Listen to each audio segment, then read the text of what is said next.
Stand up! New York Giants fans, New York Knicks fans, we kicked ass tonight. Stand up, Roldy. Stand up, Spooky Typical. Stand up, King Trizzy. Stand up, Chris Kovacs. Stand up, Abraham, Arcstick, King Trizzy, amazing guy, diehard Giants fan, Mike Moran. We got the whole gang here. Any Music Live, Clock TX in the chat. Bad dog, long time no see. Yeah, it's been like 5 minutes. I went and made a cup of coffee myself, like Chris did. So here's to you, Giants fans. A little caffeine for a double header tonight. But I love talking about the Giants, especially when we're 5-1. Let's make it 6-1. Let's do it. How's the chat feeling right now? 5-1 going into week 7. Who would have thunk it? Who would have thunk it? And who would have thought? If I would have told you after the win against the Baltimore Ravens when the New York Giants got to 5-1, like immediately after, that Jacksonville, 24 to 36 hours before kickoff, was going to be favored by 3.5 after they dropped 3 straight and were 2-4, what would you have told me? I would have said, what the hell? I would have said, don't give me the Giants on the money line. That's what I would have said. I would have said, how is that even possible? Yeah. But listen, they're just numbers. We've been underdog every week. And actually, I think the one game we were favored was Dallas, and we lost. Yes, we were. So maybe it's better that we are underdogs. The Giants have been underdogs for a long time. 1990, we were underdogs. 2007, 2011. We all know how those seasons finished. I'm not proclaiming a Super Bowl, but the more people seem to doubt us, the better they seem to respond to it. So keep doubting. I'm with you, man. I'm all about playing the underdog role. It's definitely been working for this team this year. And listen, hopefully it keeps the team hungry. Hopefully it keeps the team wanting to continue to prove the doubters wrong. Yep. And I understand why we're an underdog, and we'll talk about it throughout the stream because I do think Jacksonville is more talented than their record leads on. And I do think they're a dangerous team, especially going on the road. The Giants really haven't had a road test yet. Week 1, we played on the road, Tennessee, and then we've basically played at home ever since. Yeah. We played 4 home games and played a neutral field game in London against Green Bay. So this is really our first test since week 1 in a road environment. Now, maybe we'll get some transplants. Somebody brought that up to me. I think when I did the show with Mike yesterday, somebody brought that up, and I thought it was a good point. Obviously, that Jacksonville doesn't have the biggest fan base in the world. There's a lot of New York transplants. There's a lot of New Yorkers in Florida. So maybe we fill up the stadium, and maybe they don't have that big of a home field advantage. But this is the Giants' first road trip of the year. Back-to-back road games. We'll see how they respond. Yeah, back-to-back road games. And they go to Seattle after this, right? That is easy. That is about as long of a flight as you can have in the United States, except for maybe like Maine to Hawaii. But from Florida to Seattle is a long, long flight. You want to win this game because that's a really long flight if you lose. Yeah. So let's just come out here with a W. They just got to do what they've been doing, man. Just solid execution, good football, and come out with a W. It doesn't need to be pretty. People don't need to be impressed. As long as we win, there's no style. We say it every week, Chris. There's no style points in the NFL. We're not looking for rankings. Power rankings are just somebody's opinion. It doesn't matter. It's not like it's college football, and you have to be in the top 4 to make the playoffs. You have to have the top 4 records. It doesn't need to be, if we have the same record as the Buffalo Bills, I'm fine with that. We don't play the same style of football as the Buffalo Bills, but if they both ended up 14-3, I'm not going to be upset about it. Look at the 49ers. 49ers didn't play pretty football last year. They were this close to going to a Super Bowl. They went to a Super Bowl a couple years before that, not playing the prettiest of football. The best teams find ways to win with what they're, in terms of coaches, find ways to get the most out of their talent. So far, Brian Dable has been able to do that. He's built this team around the ground game, the defense, coming up with key third downs, and he's built it around the strengths of the players on his football team. And as this offensive line gets better, which it's already starting to show week over week, and we get the receivers back, right? You'll start to see us open up the offense a bit. Agreed. Chris Peaceman, what's going on, man? Baddog and Tana, stand up. What's going on, Chris Peaceman? Good to see you, man. Hopefully you're enjoying the stream, buddy.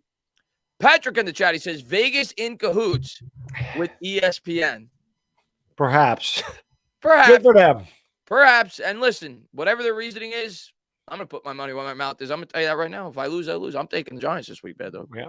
I'm taking the Giants this week. And I took them. I took him I forgot what game it was. I bet him and I won when we did the live stream. The Bears. Under the Bears. Was it the Bears? The under and the Giants, and I won. Listen, I didn't bet the Giants, but I did pick them to win last week, and the score was pretty close. Yeah. So picking them to win again. I'm not gonna bet. I'm not gonna put money on it. But I took the under last week, so I had that right. We'll see. Because I think it was 45.5 and they scored 44. But then I might do, like, I might bet the over-under on the Giants game, but I won't pick the Giants to win with money because I'd lose there. So I'm not doing that. I'll forego a little bit of money I'd win picking them and take the win. NY Giants 26, for some reason you didn't pop up on the StreamYard, but I got you on the YouTube end. He says, get ACL surgery on Monday. Let's have a good weekend. Let's go Giants, baby. Well, I hope you recover quickly, man. That's serious. Yeah, it is. So I hope you recover. Same injury Sterling Shepard has. Yeah, so get healthy soon, man. Roldy, he says, Christopher, we have to find a way to play Reddish more. Reddish looked great the first game. I didn't get an opportunity to watch the game because I was on Patricia Trainer's channel tonight, but he looked fantastic the first game. And I know you're a big fan of Reddish. I remember you said that when RJ Barrett was a rookie his first year. And Grimes comes back. You start him and bench Fournier. I don't care how much we pay him. Bad dog, the Yankees are killing me, shaking my damn head. Yeah, Brody, that's just where I figured we would get it. We're just Houston's better. I mean, it is what it is. This is as far as I thought the Yankees would get, and need a big one from Garrett Cole in Game 3, and that's really it. We have 3 games in the Bronx. We have to find a way to get it back to Houston. Yeah, and as far as Grimes goes, I'm with you. I don't know if the Knicks will do it or not. I don't know if it has anything to do with the money or not, but I'm with you. I would rather Grimes be in the lineup. I think he's more valuable. Fournier is a terrible defender. Fournier can't defend. Get him out of there. So I could see Fournier being valuable in a 6-man role coming off the bench as a 3-point shooter, but right. I'd rather see Grimes develop more, get more exposure. You got to find a way to get him minutes. You got to find a way to get Toppin more minutes. Let's get Big Moo in here. He says, we're the Rodney Dangerfields of football. No respect. Right. I tweeted that out at the beginning of the week when I saw we were underdogs. I'm like, this no respect. And that's the way it's always been with the Giants. And that's the way we always like it, man. Good. That's when we're at our best. Keep doubting. It's just it fuels them, I think.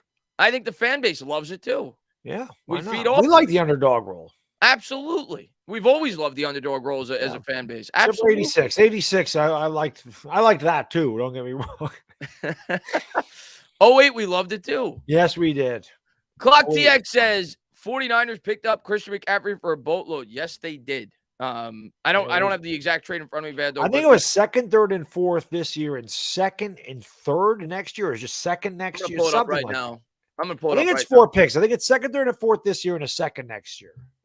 They got him for a 2023 2nd, 3rd, and 4th, plus a 5th round pick in 2024.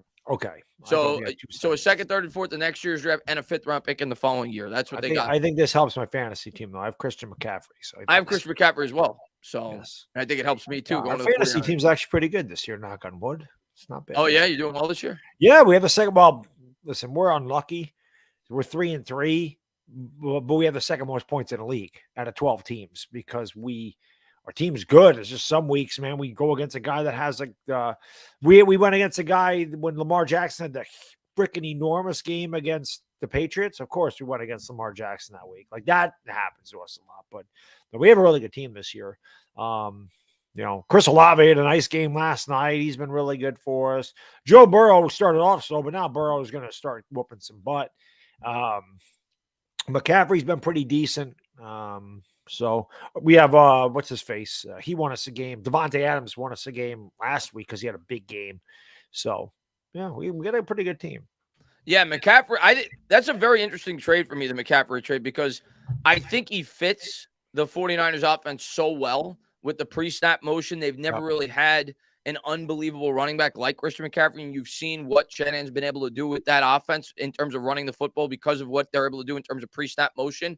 I think McCaffrey's going to explode with the 49ers. I really do. I hope so. And I certainly see why they did it, because they look at the NFC conference and they're like, we can win a Super Bowl. Like, the Eagles don't scare us. We got the pass rush. If we can establish the ground, get a weapon like McCaffrey in here. So it's a boom or bust trade because they did give up a lot for a running back, a guy that has an injury history. Right. They're futures now.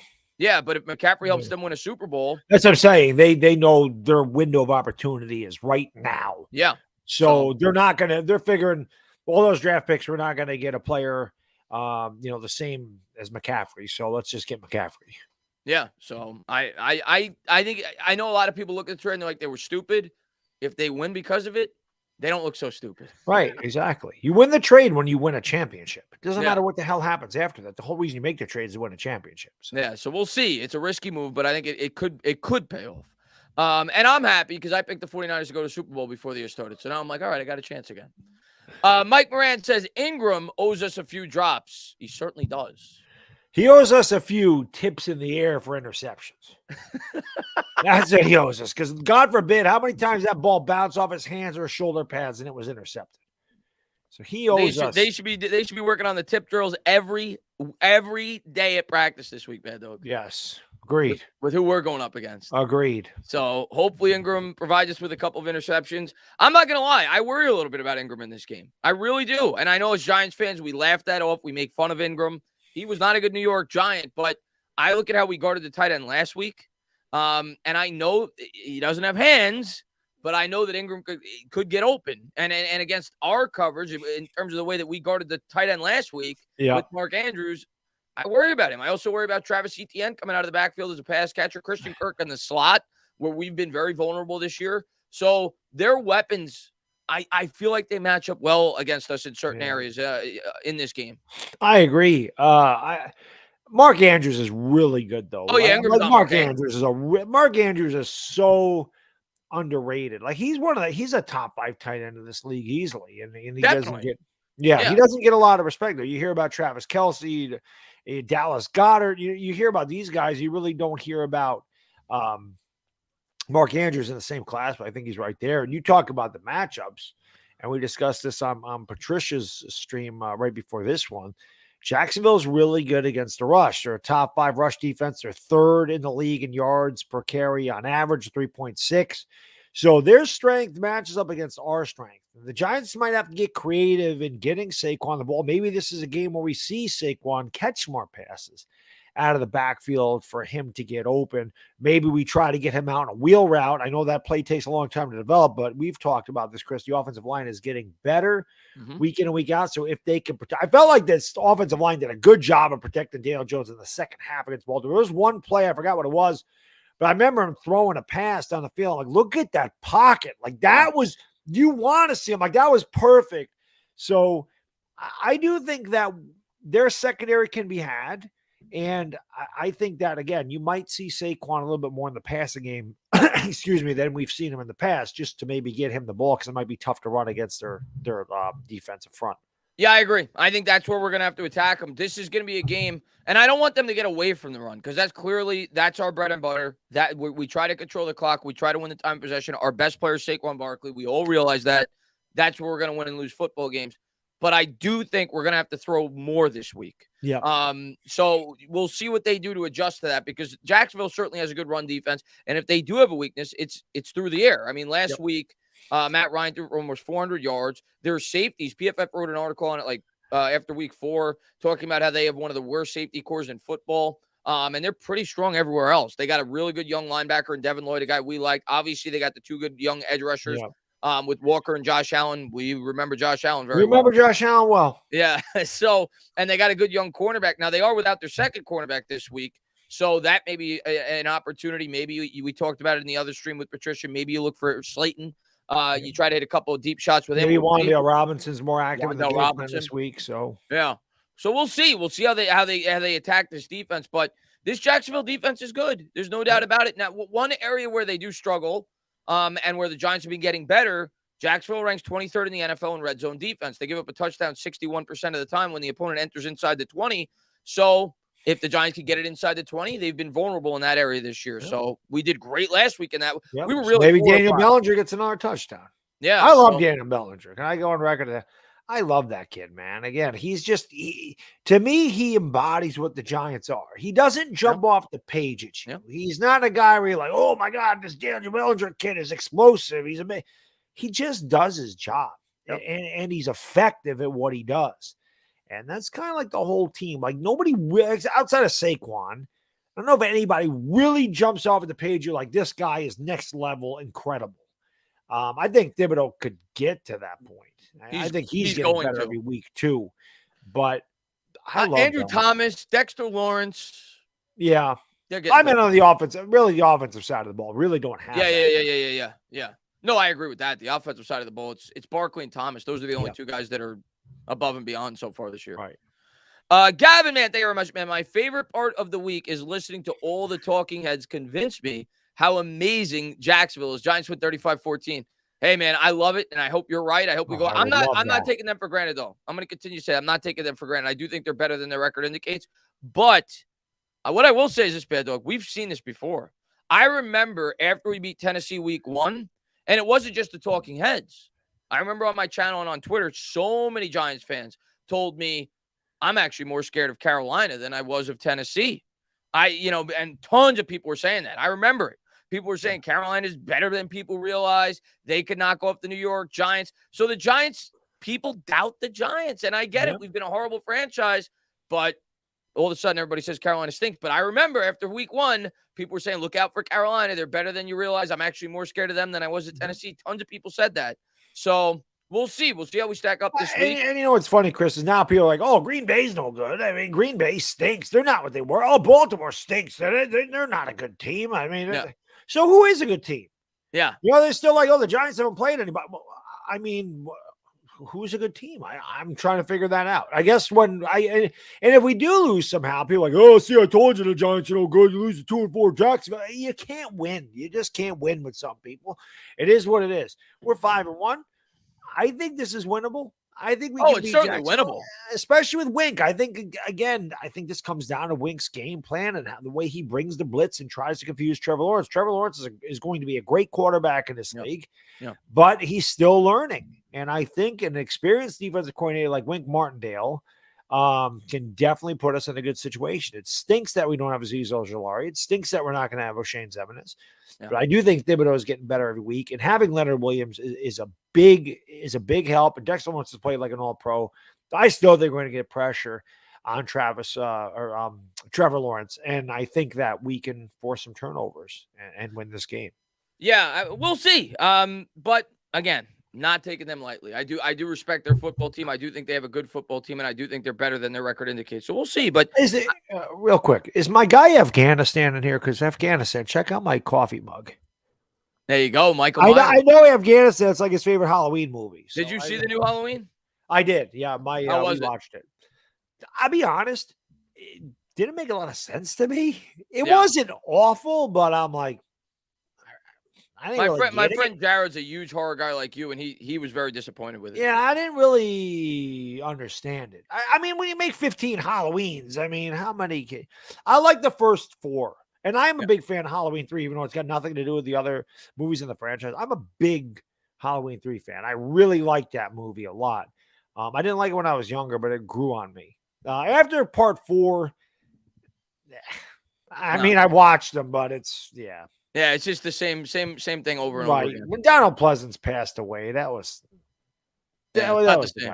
Yeah, not the same. Tudo! He says, un grande saluto.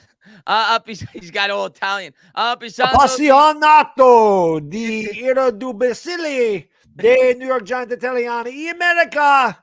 All the stinky boys out the floor. Tudo's bringing the foreign language to the stream tonight. How you doing, Tudo, man? Thanks for popping in, buddy. No Punk Bitch says Giants are 5-0 on Sundays, and only loss was on a Monday night. What team in the NFL has the smallest fan base, you think? I think Jacksonville. Probably. It's probably Jacksonville. They've talked about moving that franchise for years. Yeah. The Chargers have a pretty small fan base, too. Arizona probably does, too. Is Arizona like a big... Yeah. Because they were not always in Arizona either, right? They were St. Louis. Yeah, they're probably one of the smaller ones too. Yeah, but Jacksonville's certainly up there. I mean, without a doubt, they were an expansion franchise, and Jacksonville's much bigger there. And Jacksonville's not a really big city. And somebody you mentioned in the last stream, somebody mentioned to you, there's a lot of New Yorkers in Florida. Tons. I'll be one when I retire, either that or South Carolina. But yeah, I'll be south. Yeah, get me away from the snow. Somebody said the Texans. It probably is the Texans. That's true too. Yeah. Yeah, because Dallas. They also play in Dallas, around Dallas. Yeah, it's probably Houston. Good point. It's probably Houston. But Jacksonville's certainly up there. Jacksonville's certainly up there. Nelson. This is 2017 all over again for the Yankees. Listen, if we could go 7 games, I'd be very happy. I don't even know if they're going to get to 7 games. Listen, I'm not a Yankee fan, and I understand that the Yankee fans' mindset is completely different than not just Mets fans' mindsets, but any baseball team's mindset. Like, Yankee fans expect a championship every year. But if you're being completely honest with yourself as a Yankees fan, you're not as good as Houston. Houston's the better team. Listen, I know that. If you beat Houston, great, but they're the better team. They're absolutely the better team. They've owned us because they're better. They're better than we are. And it's just the way it goes. And in a 7-game series, the better team is usually going to win. 5-game series, it doesn't always work that way because I think the Mets are better than the Padres. Yeah. And I think the Braves are better than the Phillies. And I think the Dodgers are better than the Padres. The Mets played the Padres in a 3-game series. So that's even worse. But the 7-game series, the cream usually rises to the top. And this is kind of as far as I thought. We're the same team we've been. So we didn't really get any better. Adding Josh Donaldson and IKF didn't improve the Yankees. So, yeah. But we'll see. I mean, I do think Garrett Cole will come up big for you guys again. We need that. We don't win game 3. It's a wrap. He's pitched great in the players for you guys. So I actually think you'll win game 3. I think you'll win game 3. So get us right back in it. And Relic says, gents, how do you think about us trading for Elijah Moore? I'd be open to trading for any wide receiver if the price was right. And he's young. He doesn't make a whole lot of money. What you worry about there is drama concerns, right? Because he's forcing his way off the Jets. He's not happy with a team that's winning football games. And I understand Giants fans on Twitter that are saying, I don't know if that's best for the culture that we're trying to build here. You bring in a guy that's kind of forcing his way off the team who hasn't really accomplished much. They're winning football games. So I don't know. We'll see. But I would not be against bringing in a wide receiver. Let's put it that way, whether it's Moore or whether it's somebody else, especially a receiver like that's not making a whole lot of money and is very young. Terrace Marshall's a guy I think of a lot. Carolina, I don't know what they're doing with the receivers, but he's another guy that doesn't make any money, and he's young. So we'll see. But any wide receiver would help us. We don't really, not really deep there. So we definitely need help there. There's no denying that. Sticky Fingers says the Jags run defense is a lie. They only played one top 22 team in the league rushing offense, PHI 5th. Philly, dropped 200 on them. We are 4th. We can run on them. I think we can run on anybody. The one thing I'll say, Sticky Fingertips, is how much of that was Jalen Hurts. Probably. I'm not saying Daniel Jones can't run, but I think Daniel Jones, when he runs, he's more effective as like design runs, or Jalen Hurts is more of an innovator. Like he'll just take off. Obviously, they have some design runs for Hurts too, but I think Hurts is more of a scrambler than Jones. I think Jones would rather throw from the pocket and takes off when he has to, which is a lot because he gets pressured a lot. But I think Hurts is probably quicker to leave the pocket and get more yards if he sees it. So, again, I don't know how much of that was Jalen Hurts running the ball, but that's actually encouraging. I didn't know that was the statistic. So, yeah, our quarterback can run too, and our running back is certainly better than anybody Philly has. I think we'll be able to run on them. I don't necessarily think we're going to be able to run as effectively against them as we've done against other teams this year, but I don't think we're going to get completely, stomped out in terms of trying to run the football. If we run the ball, we're going to win this game. I could see Barkley having like 23 carries for like 75, 80 yards. And it's what he had last week, right? It was something like that. Yeah, I could see something like that. Just don't get away from the run game. Keep going at it. Keep it consistent. Wear down the clock and give Jones 3rd and 4, 3rd and 5 opportunities and hope he continues to pick those up like he's been doing the last couple of weeks. Let's see what we got. The other thing I'll say about the Jaguars' run offense, when I looked at the numbers, I read an article that Doug Peterson, they were talking about how he has brought a more modern-day approach to their offense with the pre-snap motion, similar to what I was talking about with San Francisco. This year, I think they have about, I want to say 168 or 169 carries as a team. 9 of them have gone for over 20 yards. 3 of them have gone for over 48 yards with 3 different running backs. So they've had explosive plays in the running game. So, and we've given up explosive plays in the running game. You remember the Tony Kenyon Pollard, Drake last week. Kenyon Drake, Tony Pollard. What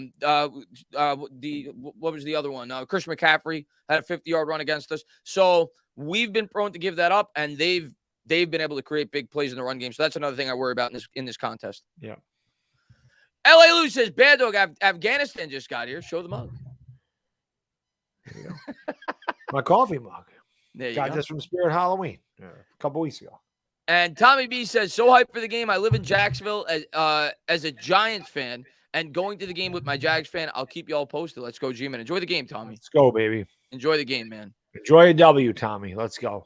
And Terrence Phillips says, believe in Toney OBJ didn't play till week 5 his rookie season and was able to blossom. I know there's different situations. Let's be patient. I'm not giving up on Toney.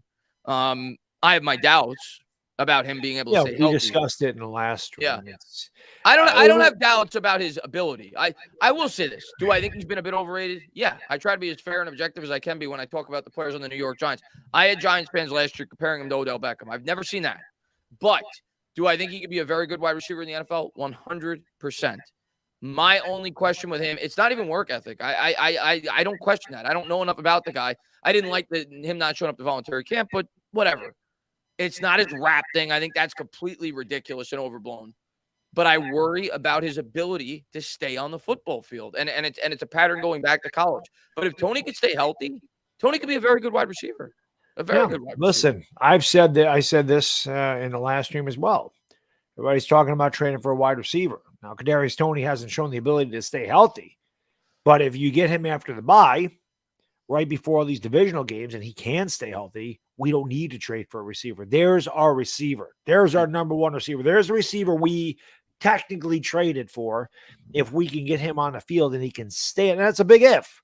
Yeah. But if he can stay in the field and he can get in a football rhythm and he can be there every week and he can take 30 snaps or whatever it is, he has shown the ability in brief flashes, but he's shown the ability to be an effective receiver, that he is very elusive, that he can make people miss, that he can be that home run hitter that we're missing.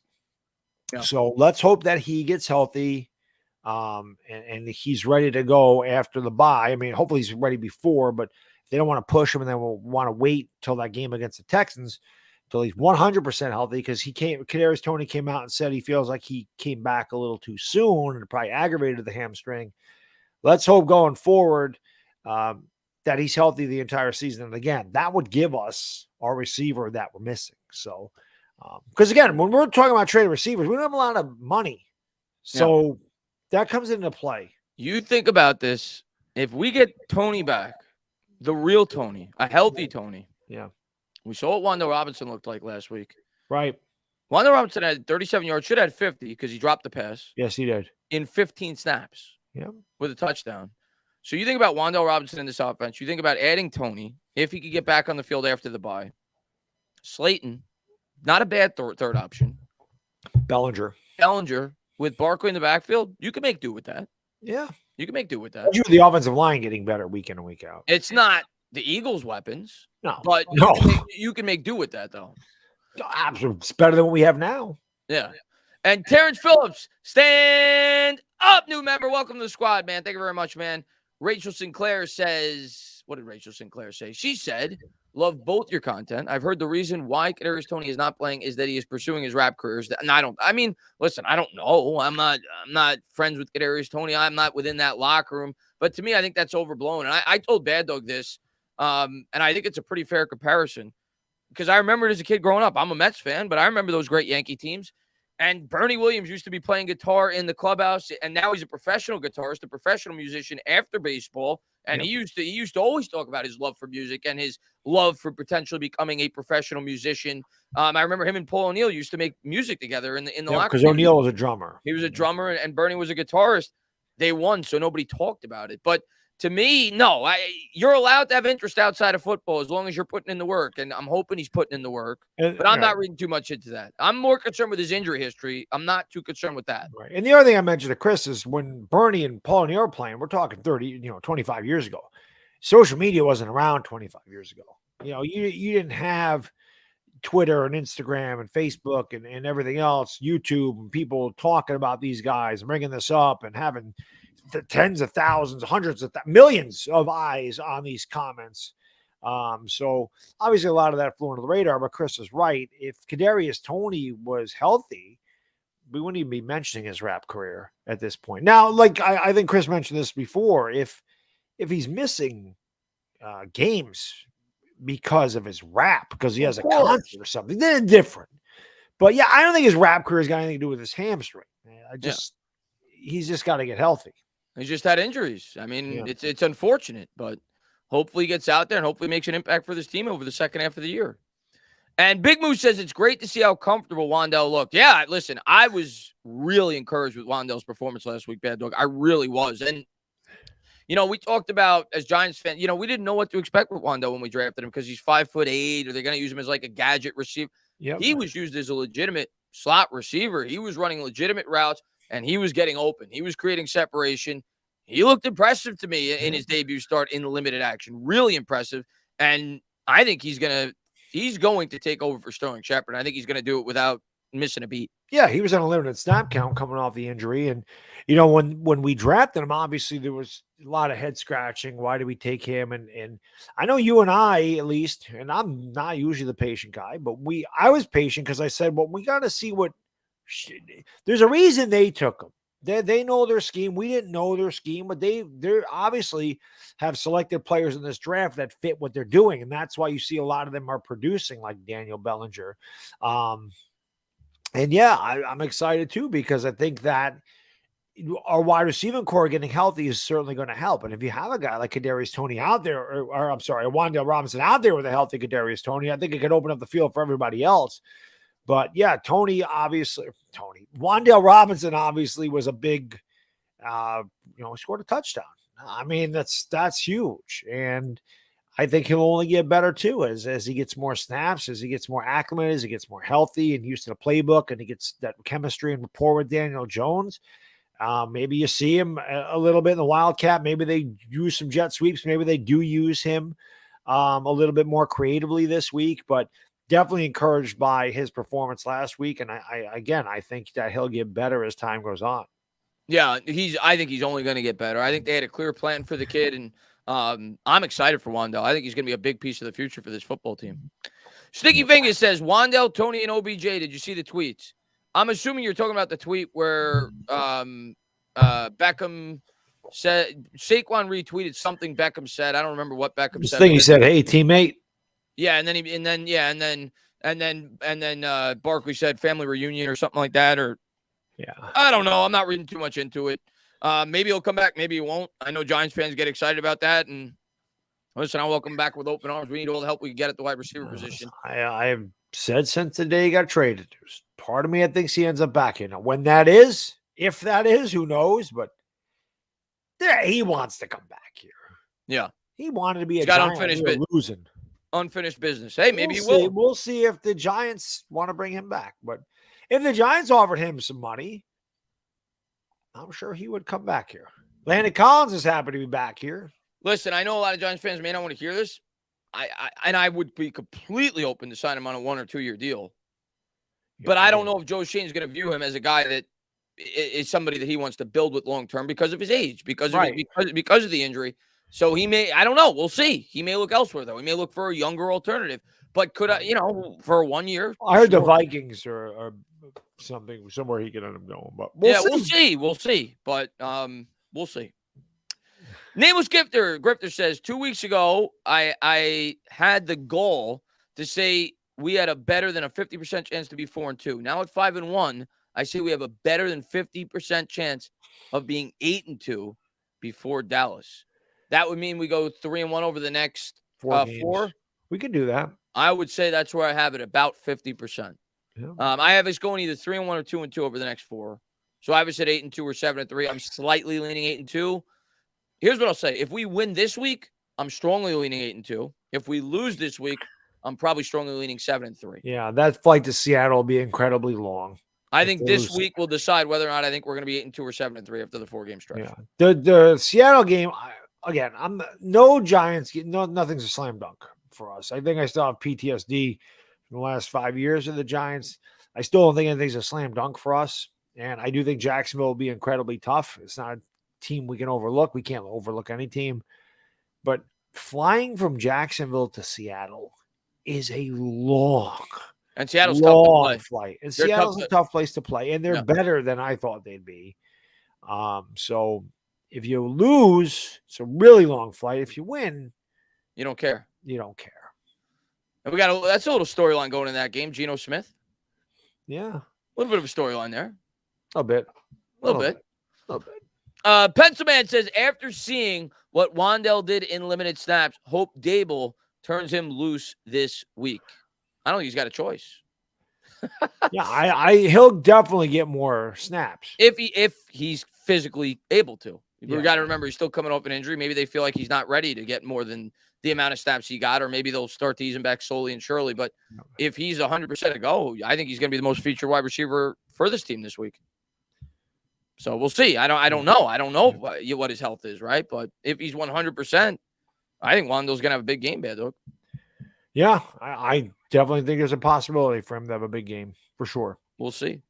Rachel, thank you very much. Can you tell me how a 5-1 Giants team versus 2-4 Jaguars team is now it's 3.5. At least last I saw, I think it went up. 3.5 point underdog on a point spread. Right now, it shows the Giants +3 versus the Jaguars. I don't get it. Well, I'm gonna tell you're not gonna agree with it, but I'm gonna at least try to come up with the reasoning behind it. One, Jacksonville's not as bad as their record. They're not. You look at the numbers, they are above average as a team, both offensively and defensively. They're in the top 11 in yards against and yards for. They're a team that is really good, maybe one of the top 3 teams statistically in terms of limiting the run. That's what the New York Giants try to do. They hold their opponents to 3.6 yards per carry. They have a good defensive line. I think the odds makers look at what a good defensive line did against the Giants last time we went up against the Dallas Cowboys. And the odds makers may be saying they could take advantage of Evan Neal, even though Evan Neal had a really good game. I'm just telling you what Vegas may be thinking. We're playing on the road. We haven't played on the road a lot this year. So those factor in, and it's a must-win game for the Jacksonville Jaguars. And they could also think the Giants may have a letdown after beating the Packers and Ravens in back-to-back games. So yeah. So that would be my reasoning. I may not agree with it, but I'm at least trying to make sense of why they have the spread where it is. Yeah. I do think the Jaguars are better than their record indicates. I will say that. I'm giving them respect. Yep. Let's see what we got. I think I'm caught up. This is what they always call a trap game. I don't think it's a trap game. I really don't. I don't think it's a trap game because I don't think the Giants are the type of team that is at the point where there should be trap games. Right. Like we're not. I know we're 5-1. But the Giants are not a team that should be taking anybody for granted. I think the Giants should realize when we line up against most teams in the NFL, we're usually not, in terms of talent, we're not like, if we are more talented, we're not going to be like a team like Kansas City or Buffalo that's extremely more talented. Like, we're not a team that could afford to take anybody for granted. Right. And I think the coaching staff realized that. I think the players realize that. Right. Well, trap game, I mean, we're underdogs. So it's not like we're going in like an 8.5 point favorite where you're like, oh, well, obviously you're a way better team and you kind of let down a little bit. And then the other team takes you by surprise before you know you walk out of there with an L. Yeah. Like Chris said, the Giants can't take anybody lightly. And I don't think this coaching staff will allow that. I think that these guys have a workmanlike ethic. And I think that they're just going to they're looking at Jacksonville. They're not looking ahead to Seattle. They're worried about Seattle when they play Seattle. I think that they know what they have to do. I think that they'll make proper adjustments, and I think they'll play the way they've played. And, I don't think the Giants, like Chris said, I don't think we're good enough to have a trap game. Like, I understand because you came off 2 big wins.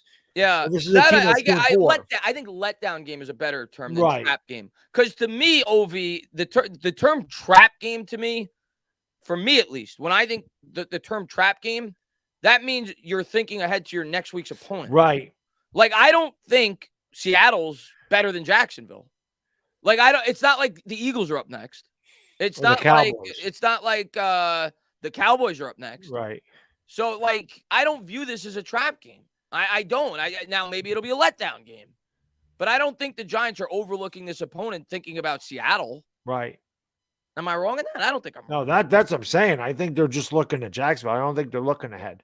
I think their game plan is let's worry about getting out of here with a win, and we'll worry about Seattle when we get to Seattle. But I think that this team just looks at one game at a time, and they're not looking forward. But yeah, if they were playing Philadelphia next, and Philly's 6-0, we're 5-1, they might go, well, Philadelphia's next, and that is it where you're just like, well, Jacksonville's kind of in the way. They're an afterthought. We're more worried about Philadelphia. I think those are the trap games, but I don't think the Giants. I think this coaching staff is good enough. Listen, I think portion of the fan base are going to take them for granted. The Jacksonville Jaguars. I don't think the Giants are. There's no way the Giants are going to come out. They may lose. Jacksonville's a good team. Yeah, they could lose. I mean, this team beat the Chargers by 28 points. They beat the Colts by 24. But they lost to Washington though. So they did, and they lost to Houston. But the Giants are not going to take Jacksonville for granted. They're not won't walking in take there Houston being for like, granted this either. is a walking, talking W. No, I don't believe that. I think Dable will have them prepared. The question is, are they going to be able to execute? Yeah. Let's see. Let's see. Colts suck. Yeah, I mean, 24-0 still 24-0 no matter who you play. It's still an impressive win. Well, the Colts beat them. They did, but they also beat the Colts earlier in the year, 24-0. Oh, that's right. I forgot they played twice. Yeah, they played them twice already. Well, like Matt Ryan threw what, 360 or something against those guys last week. So. Oh, listen, this isn't the New England Patriots in 2008. This is a team we could definitely beat. Yeah. But I don't want. I'm not going into this game being like, yeah, this is. I went into the Bears game being like, I'd be surprised if we don't win this game. I'm going to go into the Houston game being like, I'd be surprised if we don't win this game. I think this is going to be a tough game. I do too. I don't think this is going to be a game that I'm like, we're definitely winning. I think it's a game I'm picking us to win. But Jacksonville's a pretty good team. I think they're better than the record indicates. I agree. Brian, man, thank you very much, man. I am glad Slayton is playing better. Want him to have one big play a game instead of one big drop. The Jags have two good edge rushers, good players there. Yeah, they got two good edge rushers. They got a good young linebacker. We'll see. I mean, I think Evan Neal has grown, and I think he'll show that this week. I think he will handle his business, but he is going to be put to the test. Trayvon Walker, Josh Allen, two very good young edge rushers, up-and-coming edge rushers. So we'll see how the New York Giants offensive line responds, especially if they're going to have to throw the football, if they do a good job defending the run. So we'll see. Yep. But I have confidence in the coaching staff to make the proper adjustments. Yeah. I think they'll figure it out at some point and come out with a hard-fought victory. Yeah, exactly. Joe says the whole Brian Dable coaching philosophy is never too high, never too low week to week. There's no such thing as. I agree with you, Joe. Yeah, I agree too. I completely agree with you, and I think the team takes they look up. They buy into that philosophy. They buy into that philosophy. Yeah. So I agree with you. Brian Dable has proven week in and week out that he's going to have this team prepared. The one thing we worry about, we talked about on Patricia Trainer's show tonight. They got to come out. They got to come out better in the first half. Yeah. They got to come out better in the first half. I'm not even saying we got to win the first half. Get off to a better start. Get off to a better start. You can't keep relying on 10-point comebacks in the second half. They had a 10-point comeback in the fourth quarter. And the craziest stat that we saw tonight, Baddog, the record in the history of the NFL for the most fourth quarter game-winning drives for a quarterback is 8. Daniel Jones already has 4. Yeah. Through 6 weeks. He's already halfway there. So you can't keep relying on your quarterback to have game-winning drives week in and week out. And you can't rely on your defense to continuously stop the offense when you're down by 2 touchdowns as well. So I have a feeling Jacksonville's not getting away from us. I feel like we're going to get off to a better start this week. Yeah. I do. I hope so. I think we will too. I think we'll come out prepared. And I do think if we force them into passing situations, Trevor Lawrence is going to cough up the football. Yes. I agree. I think Wink will come up with some blitzes that get there. And I think as a team, we're starting to get a better pass rush. Getting Leonard Williams back certainly helps because Dexter Lawrence has been playing great without him. Now that you add Leonard Williams there, and Thibodeau is getting better every week. So I expect some I'm not saying we're going to sack Trevor Lawrence 6 times, but I do think we can get to Trevor Lawrence. I do think that we can knock him around a little bit. And I do think that we can force a turnover or 2. I mean, if we can do that, we should walk out of here with a W. Yeah, and I think we can, but it's a matter of stopping their ground attack and forcing Lawrence into 3rd and long situations. But if we do that, yeah, young quarterback, new scheme. Jaguars have turned the ball over 9 times this year. That's among the league leaders. Yeah. I will say though, they are good at interceptions. They have 7 already this year, so they are opportunistic. They've created 9 turnovers. They turned it over 9 times. They've created 9 turnovers. So Dan Jones got to be safe with the football. Can't be turning the football over. We got to win the turnover battle if we're going to win this game. Gavin, no, Aziz is not playing. He's still out with the calf injury. Aziz is out. He and Zemenes are out. He's not even questionable. He's out. Yeah, he's out. He and Zemenes are not playing. Yeah, Aziz is like definitely out. That came out today. And like you said, O'Shane Zimenez is out as well. So they actually called up Quincy Roche. I don't know if that's official yet or it's going to be, but Patricia Trainer said they're either calling up Quincy Roche or they called up Quincy Roche. So Quincy Roche is going to be part of the 53-man roster this week. And they're going to be without some of their edge rushers. Yep. SB, man, thank you very much, man. Jags are very young. He will make mistakes. He's not Brady or Rodgers, who are great. The whole team is young. They are very prone to make. I agree. We have to put them in situations where they are able to make mistakes. But I agree. If we allow them to run all over us, they're not going to make mistakes. We gotta force them into uncomfortable situations. But if we do that, with the way that Wink is able to dial up the blitz and confuse quarterbacks. I mean, we've seen him do it all year. If Wink could outsmart Aaron Rodgers, because he did, second half of that football game, he absolutely outsmarted Aaron Rodgers. Yep. If he could outsmart Aaron Rodgers, a guy that's one of, if not the smartest quarterback in the NFL pre-snap, he could certainly outsmart a young quarterback at Trevor Lawrence, his second year in the NFL, in a brand new offense. Yep. I said that I think Wink's defense is going to be the key to us winning this game. So I think that the Giants can get a couple, some short fields and score some points. And if we can get off to a lead and force them to throw, I think it'll be even better for us. So we'll see. Somebody asked if Landon Collins is playing. He is not playing. I think Patricia said maybe after the bye, he'd be ready to go, but he's not going to play this week. Yeah, don't expect Collins. He's going to be on the practice squad for a few more weeks, and they'll ease him back in. We actually talked about this, and I think we brought up a good point on Patricia Trainer's channel. And we've talked about this several times, that we kind of questioned before the year started why, because the Giants had the option to take the bye week after London. Everybody does. When you go to London, the NFL comes to you, they say, do you want to take a bye? Obviously, because of the longer travel, the travel back, so on and so forth. The Giants elected not to do that. And I was always under the impression that probably the reason was because they wanted to buy a little bit later in the year. You want it mid-season rather than after 5 weeks. But then you started talking about how the Giants have that big slate of divisional games all in a row, where we have Washington, the Eagles twice, Dallas. And I thought about it when you said that. I'm like, I think that's why we didn't take the London bye. I think Dable looked at our schedule and said, that's where we're going to make or break our season. Weeks 10, 11, 12, 13, later in the year, where it's all divisional games. Give me the bye after week 8. I think that's why the Giants elected not to take the London bye more so than anything else, because they got all their divisional games 4 out of 5 weeks, or 5 straight weeks. 5 out of 6 or something crazy like that. Yeah. So I think that was the reason why they elected to do 4 out of 5. Yeah.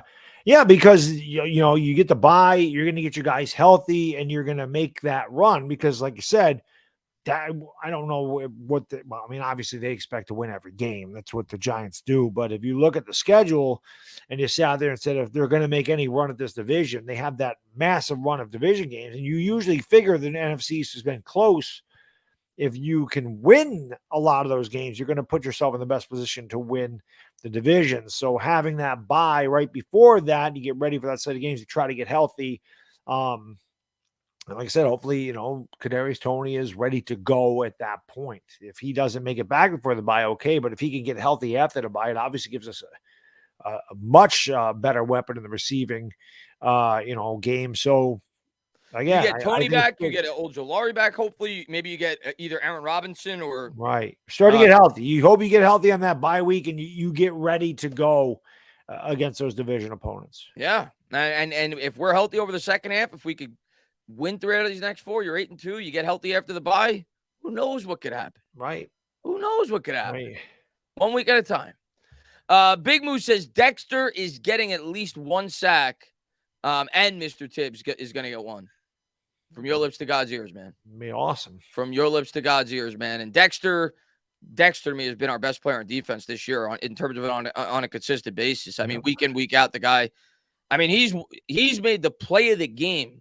How many defensive tackles outside of Aaron Donald that you say makes multiple plays of the game from within a year? He made. I know he did against Aaron Rodgers. That was huge. The Aaron Rodgers sack, the tackle against Baker Mayfield where he rushed him down and we forced him into the 4th and 1. That may have been the play of that game. He completely overtook the other game. I think it was against was it the Bears where he had 2 sacks and 8 pressures.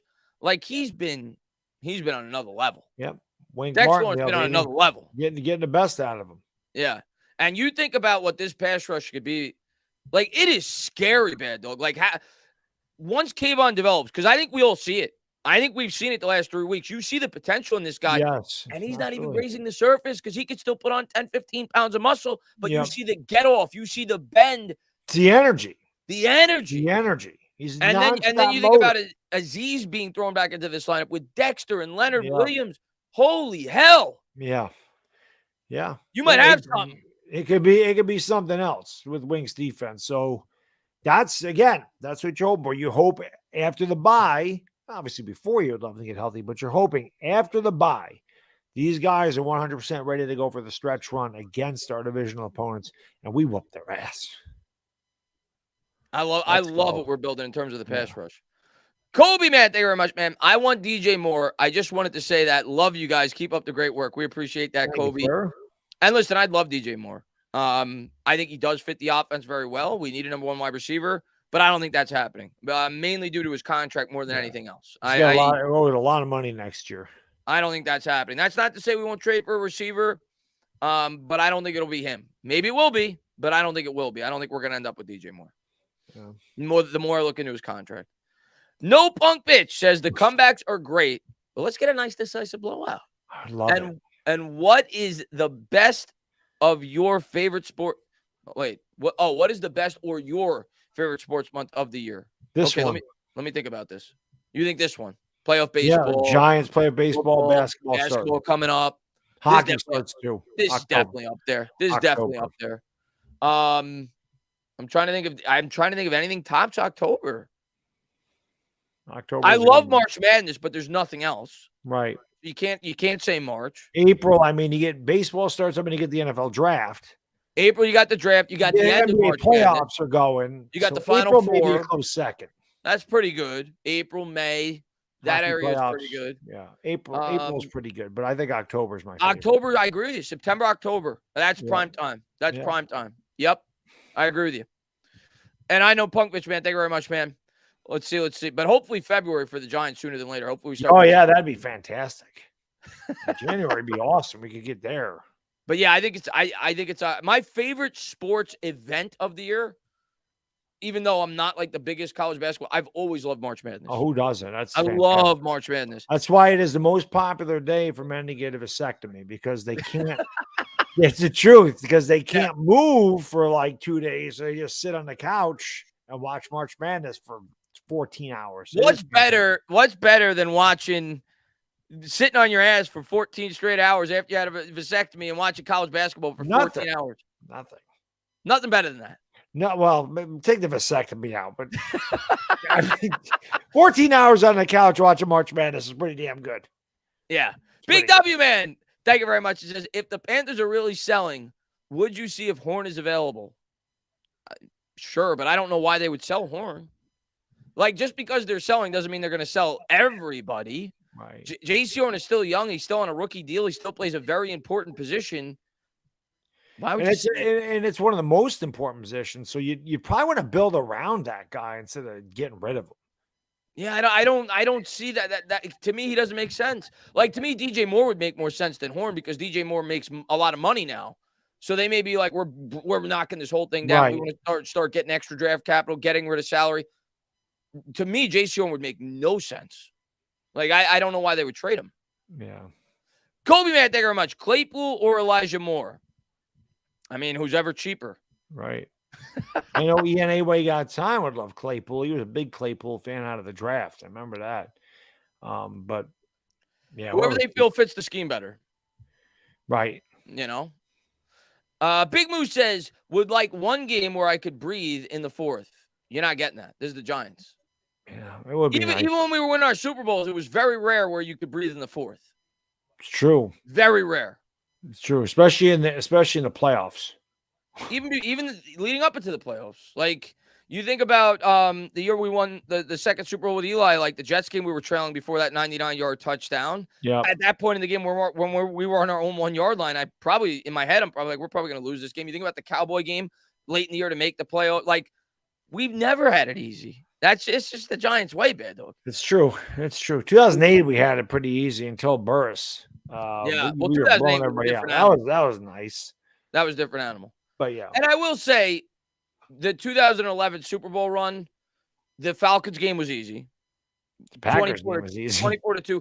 The Packers game should have been a lot easier. And the officials gave them 2 touchdowns. Yeah, and it was still pretty easy. But the Niners game was tough as hell. The Niners game was a nail biter, and so was the Patriots game. Yeah. So it's never easy, man.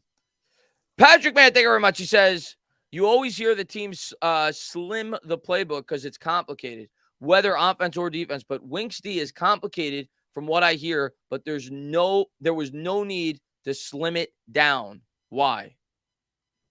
You always hear the team slim down the playbook because it's complicated, whether it be offense or defense. But Winks D is complicated from what I hear, but there's no need to slim it down. Why? I think Patricia Traina mentioned this last week that Joe Judge was kind of a micromanager and everything, and that things are more complex. I don't know how complicated Winks D is for like the players to pick it up as opposed to the opponents. So I was gonna say, I think where yes, I don't know if it's so hard for the I think defensive players love playing in a defense like that. yeah, I think it's more so in training camp. It was harder on Daniel Jones in the offense because they were constantly blitzing from different areas on the field. So yeah, I think players gravitate towards a scheme like that. mm-hmm. I'd rather play in an aggressive scheme if I was a defensive player. Yeah. So I think that could be why. And again, I guess it just depends on what it means for the players. So I don't think they overcomplicate things. And we talked about it, for a few weeks now, offensively anyway, how they get up to the line of scrimmage really quickly because they get to play in quick and it's easy to call a play out. And that allows pre-snap motion and Daniel Jones to read the defense as opposed to getting up there 5 seconds and hurrying and not being able to read the defense and change the blocking schemes and audible. And when your haste makes waste. So when you're in a hurry to get that snap off, you're going to get a false start, delay a game. You're not going to get the guys in the right position. So I think that's certainly helped the offense out a lot too. Not that we have a high flying offense, but they execute a lot better. And I think that's the reason. So maybe same thing with Wink. Maybe they get set early on. The play gets in there and they can make an adjustments as they need to go. I really don't know. I don't know what his defense entails. So it's tough to say. They definitely send a lot of different types of blitzes. I'm sure It's complicated in that sense, but I think it's much harder for an opposing offense. Again, you got to remember, like Chris said, it's tougher in opposing offense because you got 11 guys coming at you from different ways. But when that play goes in, you're one guy. You have one job. You have one assignment. So I think that's why he hasn't had to slim the playbook down because he says, you're going to do this in this play. You're going to do that. And they just say, okay, I'm focused on doing what he asked me to do. Yeah. But as a group of 11, when it's coming at the quarterback, they don't know what's going on. Yeah, exactly. That's what his scheme's all about. It's about deception. You see it all the time. He puts 6, 7 guys up at the line of scrimmage. He'll drop 4 back in covers. Another play will send all 7. It's all about not knowing where the pressure is going to be coming from. Changing your looks up and disguising your blitzes and disguising your coverages. And that's what it's about. And Dharma says, would love to stream out both y'all sometime. Yeah, well, tomorrow, the Yankees play earlier tomorrow, right? 5 o'clock? Yeah. Yeah, so like last Saturday, I didn't do it because the Yankees were playing at prime time, so I didn't do the night before stream. Tomorrow, I'm probably going to do the night before stream where I have some of you guys come in. I don't know if I'll be able to get to you, Dharma. I try to get to as many people as I can. I'm going to have a guest on, and we'll have some callers call in. So I'll drop the link if you're on the stream tomorrow, and you could try to make it in. I'm definitely going to have some callers tomorrow night, Dharma. Let's see. Brandon Cooks is a trade option. He has 2 years left on his deal this year, and he's guaranteed $18 million next year, but 0 in the third year. Shouldn't have to give up more than a third rounder for him. $18 million is a lot for next year, but I would like Brandon Cooks. He'd immediately become probably the best receiver on this team.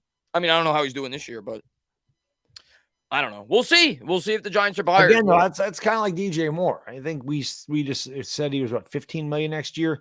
Yeah. And again, this is the problem with giving wide receiver all that money. We gave Kenny Golladay all that money. Now Golladay probably won't be here next year, but you also have to decide what are you doing with Barkley and Jones. They're both free agents. Yeah. So if you want to dedicate $18 million, do you want to give it to Cooks or do you want to give it to Jones or Barkley or like how do you want to go about this?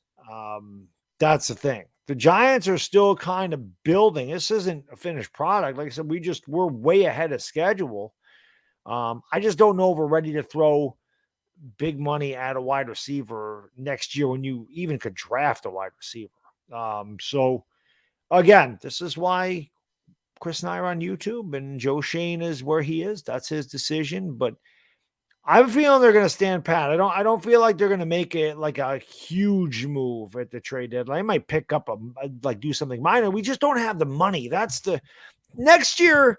If we're in this situation where we're 7-2 or something at the trade deadline and we have some flexibility, then you might see a bigger move, especially because in 2024, I think we got a lot of money.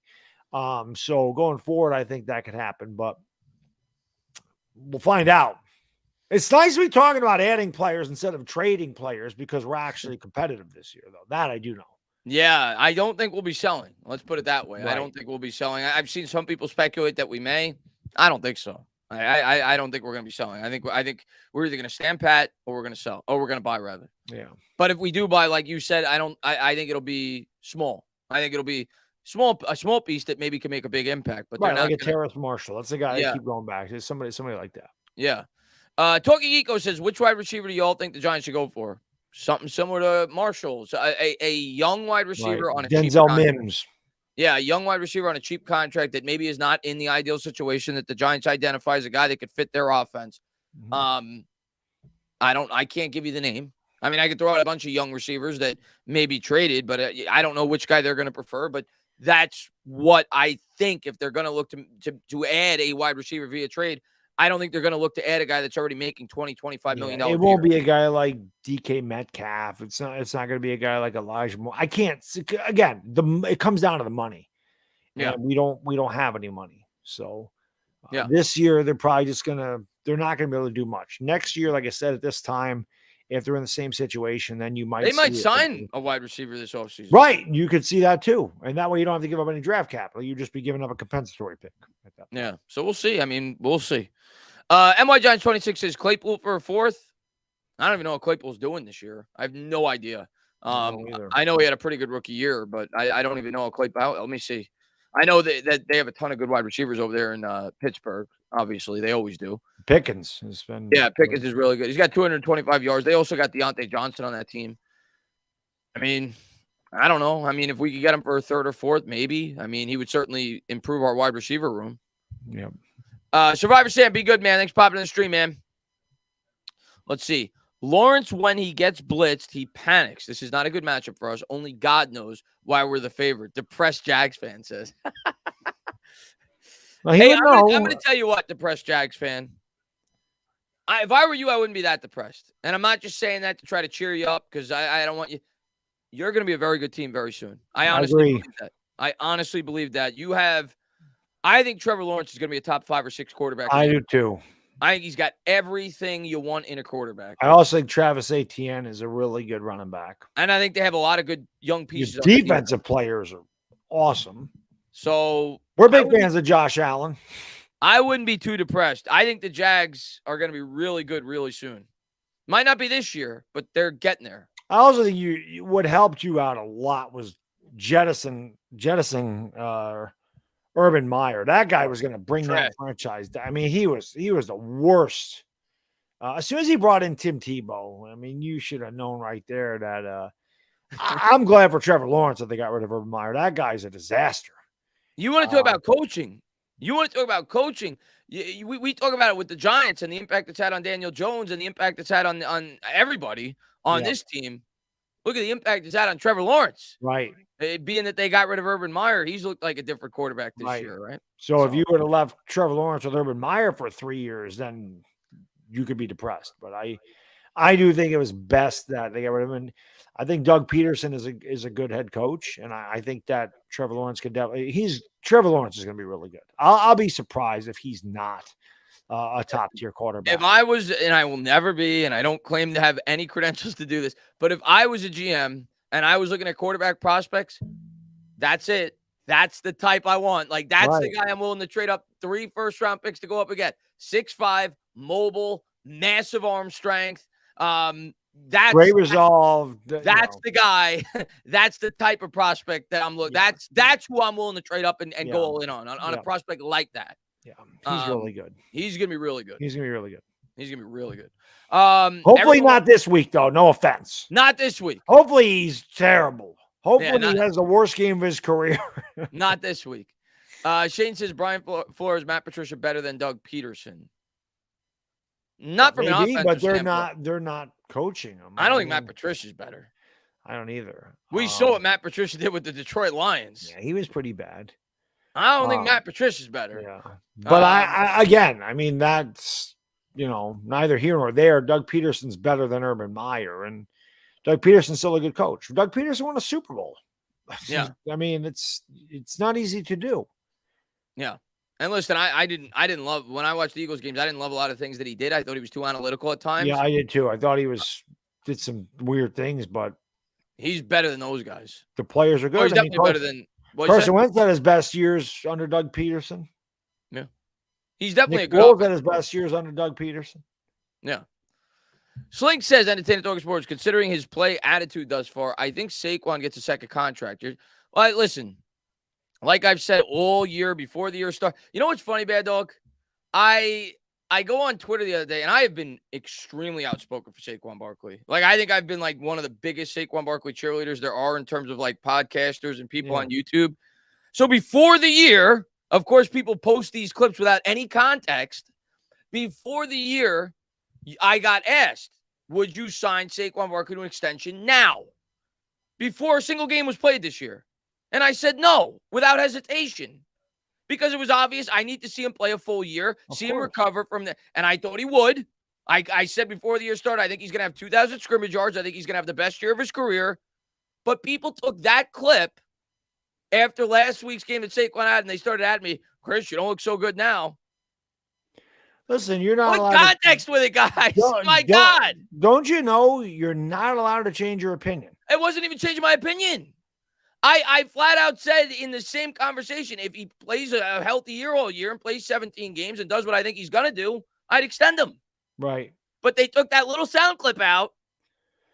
Oh, they must work for the media because they do that. Yeah. they just take things out of context. Let's grab this sentence. Yeah. Then, like you said, take it completely out of context. Yeah, that's what people do. That's what they do.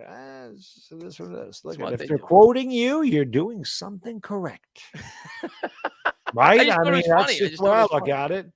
And they're talking. If people are talking about you, you're doing something right. Yeah. I didn't take offense to it. I just laughed. No, that's what I'm saying. I don't take offense. I don't take offense to anybody, anything. That's fine. People can.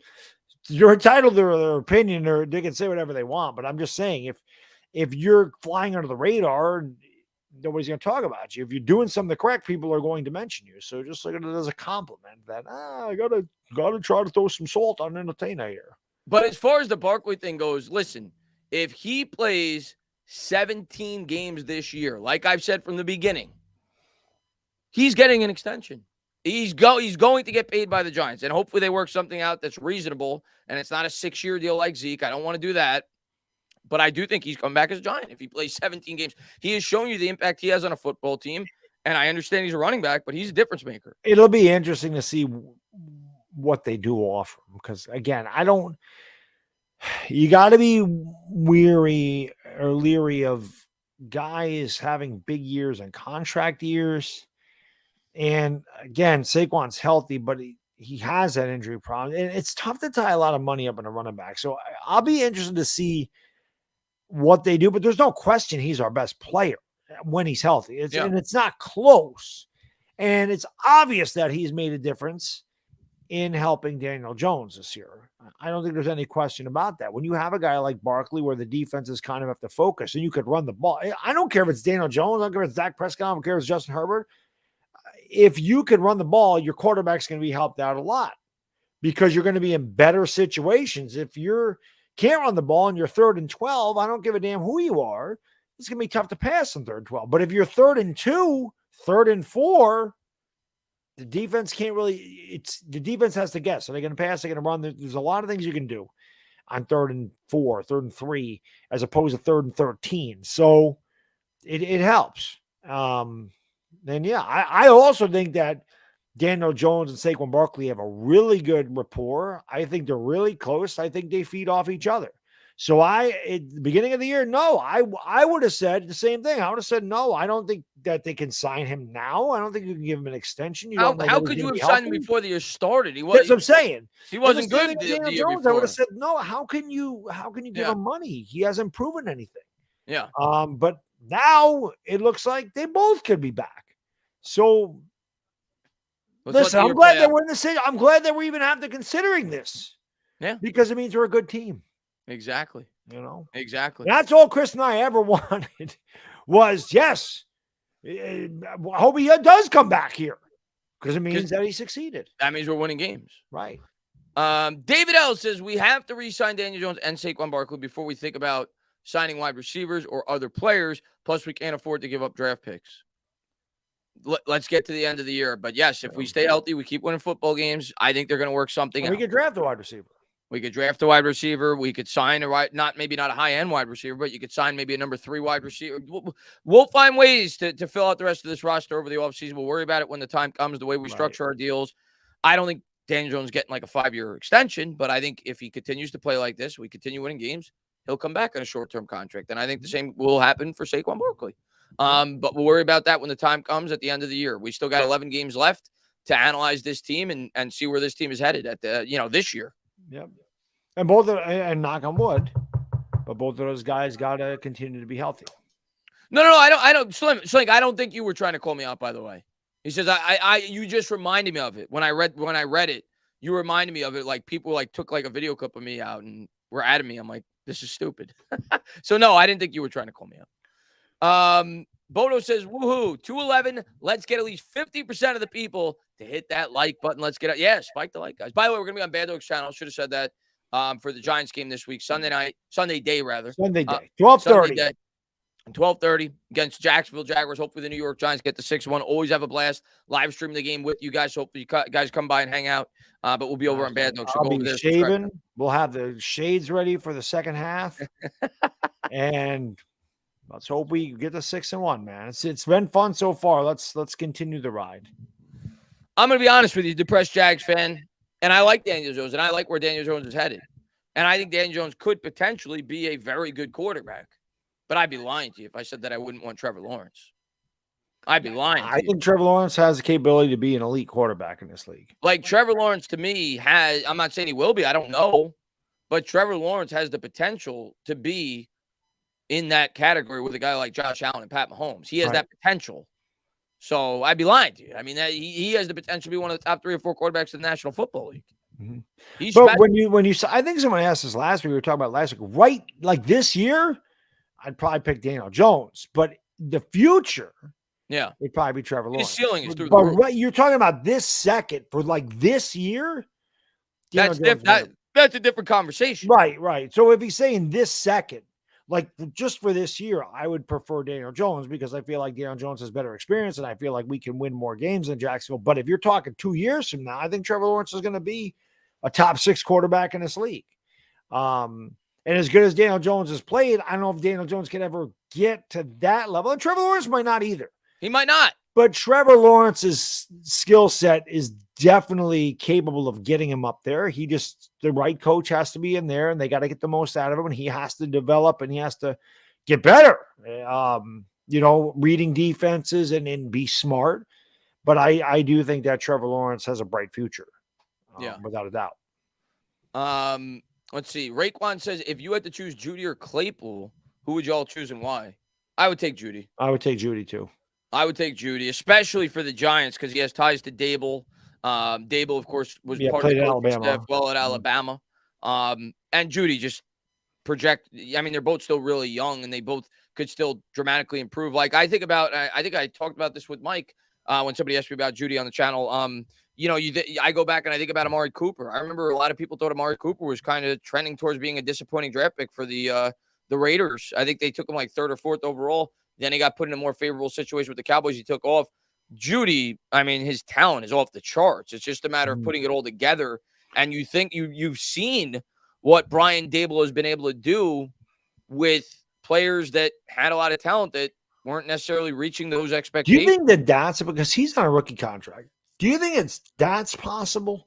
People brought him up. Jerry Jeudy wants out of Denver. Do you think that is a possible move? Like if the Giants could ever pull that off, that would be great. Where they gave up, say, a 3rd round pick this year and a 4th round pick next year. I'm just shooting it out there.